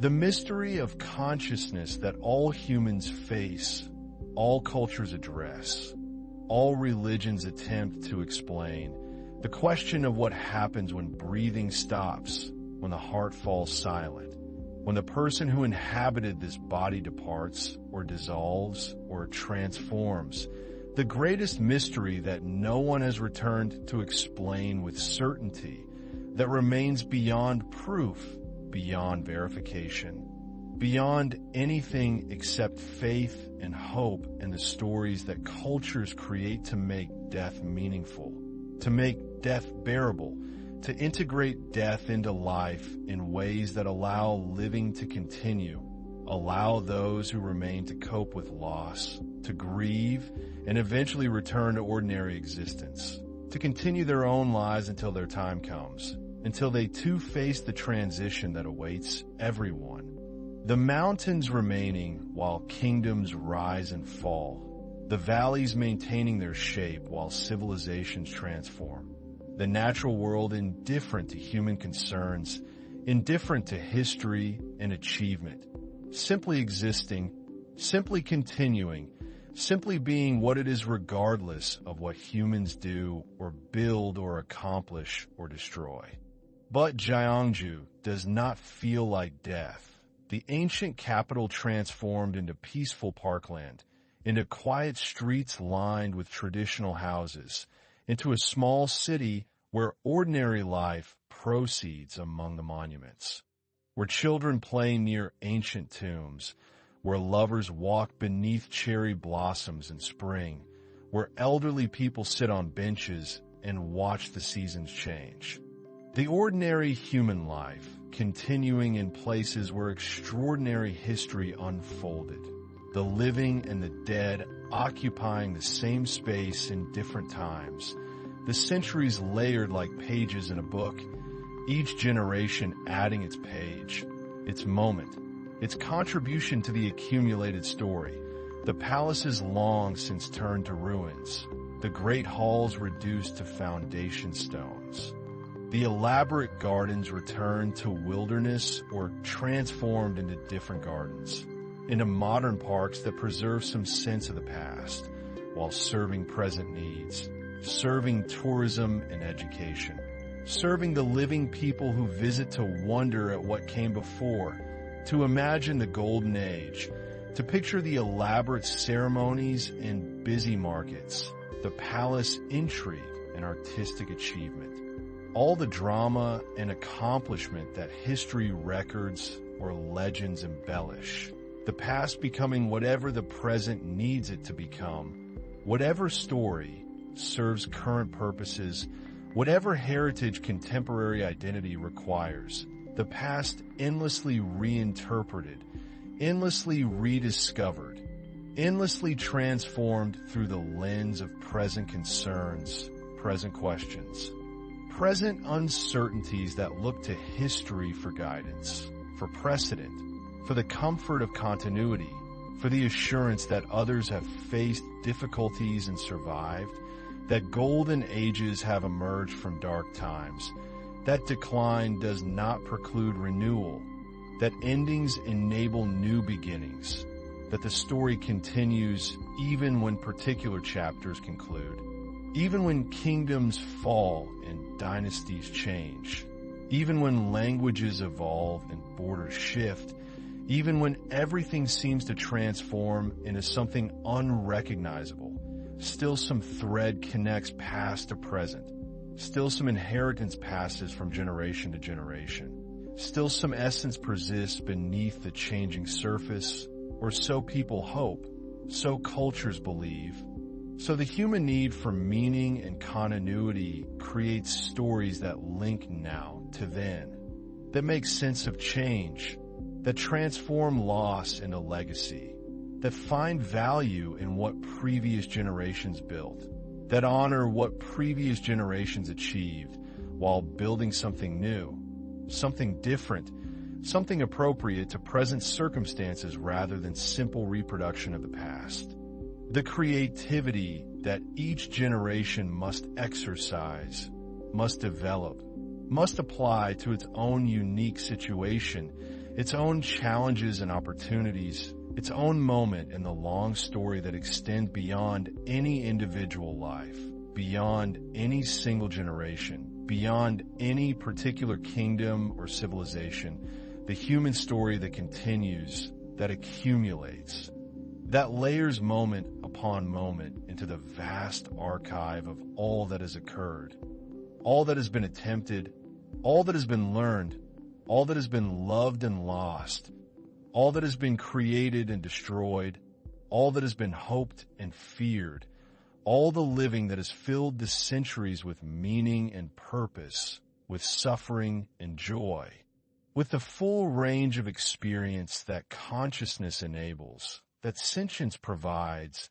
that existence offers to those willing to participate, willing to engage, willing to accept both pleasure and pain, both success and failure, both the golden ages and the declines, both the moments of clarity and the stretches of confusion, the full package of what living includes, what being human entails. The museums in Gyeongju display the golden crowns, the elaborate ornaments shaped like trees and antlers, the dangling spangles that would have trembled with every movement, would have caught light and created shimmering presence, would have marked the wearer as special, as royal, as connected to divine authority. The gold speaking of wealth and power, of access to rare materials and skilled craftspeople, of the resources a kingdom could marshal to create beauty, to produce objects that served no practical purpose except to demonstrate status, to perform power, to make visible the hierarchy that organized society, that determined who commanded and who obeyed, who wore gold and who wore hemp, who lived in palaces and who farmed fields, who made decisions and who lived with consequences, the visible markers of invisible relationships, the material objects that crystallized social structure, that made abstract concepts tangible, touchable, wearable, the crown representing authority in gold and design, in weight and shimmer, in precious substance shaped by human skill into forms that referenced nature and cosmos, that connected earthly rule to heavenly patterns, that legitimized power through beauty, through expense, through the spectacle of precious things deployed to impress and inspire respect, to create awe and enforce hierarchy. The same techniques that many cultures have employed, that kingdoms have developed, the language of prestige and power expressed through local materials and styles, through regional aesthetics and particular beliefs, the human pattern of social differentiation expressed through endless cultural variations, through all the ways that groups have found to organize themselves, to determine status, to allocate resources, to answer the questions of who gets what and why, who rules and who serves, who speaks and who listens. The political questions that never achieve final answers, that every generation must address anew, must solve according to its own values and circumstances, must negotiate through its own processes of conflict and compromise, of tradition and innovation, of conservation and revolution, the eternal human struggle to create just and sustainable societies that somehow, impossibly, satisfy competing needs and values, that somehow balance individual freedom with collective welfare, that somehow honor both tradition and progress, that somehow achieve the impossible harmony that philosophers imagine but history rarely demonstrates, the utopian dream that motivates reform while reality generates new problems, new conflicts, new challenges that require new solutions. The endless work of human society, the continuous project that never completes because completion is not the nature of living systems. Living systems maintain themselves through constant adjustment, through continuous response to changing conditions, through the flexibility that allows survival, allows adaptation, allows the story to continue in new chapters, new forms. The democracy of death that includes all beings regardless of rank or achievement, regardless of wealth or poverty, regardless of wisdom or ignorance. The one certainty in existence otherwise characterized by uncertainty, by impermanence, by constant change, death being the change that ultimately comes to all. What this brief moment between birth and death encompasses. And now you rest like the ancient kingdom rests, settled into earth, into history, into the peace that comes with completion, with stories told and retold until they become lullabies, become the gentle voice that accompanies you into sleep, into the darkness where consciousness releases its grip, where identity dissolves into the vastness that holds all stories, all kingdoms, all golden ages and gentle declines, the great archive of everything that has ever occurred, everything that has ever been, sleeping now in the eternal present, in the spacious awareness that contains all time without being diminished by it, all history without being burdened by it, the simple presence that remains when the stories end, when the telling concludes, when the voice falls silent and only silence remains, only the breathing that continues without effort, only the beating heart that requires no thought, only the body resting in its own natural state, only consciousness dimming into sleep, into dreams, or into the dreamless void where nothing occurs and everything is restored, where the day's accumulations settle, where restoration happens without trying, where sleep does its ancient work of renewal, where you drift like clouds across mountains, like water flowing to the sea, like leaves falling in autumn, like all natural processes that require no effort, no intention, no resistance, simply happening, simply unfolding, simply following the path that nature provides. The way that opens before you as you release control, as you stop trying, as you allow sleep to come in its own time, in its own way, gentle and inevitable as nightfall, as winter, as the turning of seasons that continues regardless of whether anyone watches, regardless of whether anyone remembers the Golden Kingdom, the ancient stories, the long history that brought you here, brought you to this moment, brought you to this rest, this peace, this letting go into the darkness that welcomes all beings, that asks nothing, that offers everything, that holds you now as mountains hold the tombs where kings sleep through the centuries, where grass grows green each spring, where time moves slowly over ancient stones, where history dissolves into earth and earth remains.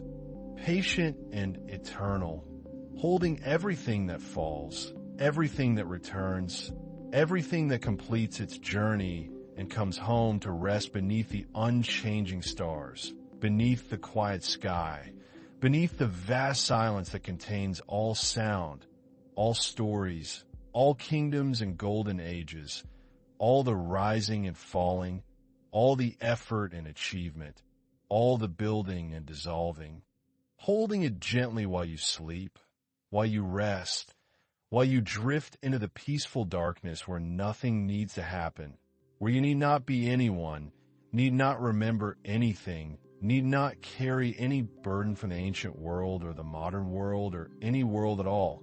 Simply resting now, simply breathing, simply being, simply sleeping as the kingdom sleeps, as history sleeps, as all things sleep in their season, in their time, in their moment of rest before the morning comes again. If morning comes, though morning need not come tonight, not yet, not while the darkness holds you, Not while the silence wraps around you like silk, like earth, like the grass that grows over ancient tombs where golden crowns rest in darkness, where kingdoms dream their long dreams, where time moves slowly or doesn't move at all, where you can finally rest, finally release, finally let go of everything except this breath, this moment, this gentle fading into sleep, into peace, into the timeless rest where ancient kings and modern travelers meet in the democracy of sleep,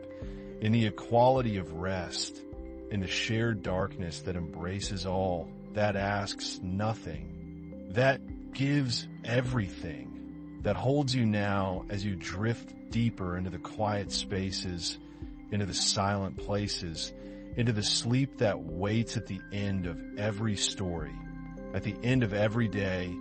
The sleep that comes now, comes gently, comes easily as you surrender to the inevitable rest, the necessary darkness, the peaceful conclusion where all stories end and only silence remains, only the breathing, only the sleeping, only the rest beneath the stars that watched over Silla's golden centuries and watch still over the quiet earth where grass grows green on ancient tombs, where history rests, where you rest now, sleeping peacefully like kingdoms sleep, like centuries sleep, like all things sleep when their time comes, when the day ends, when the story concludes.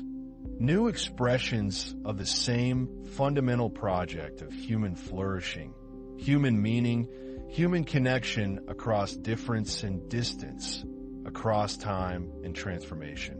When consciousness releases into the great silence where nothing stirs, nothing moves, nothing happens except the gentle breathing, the quiet resting, the peaceful sleeping that continues now through the long night.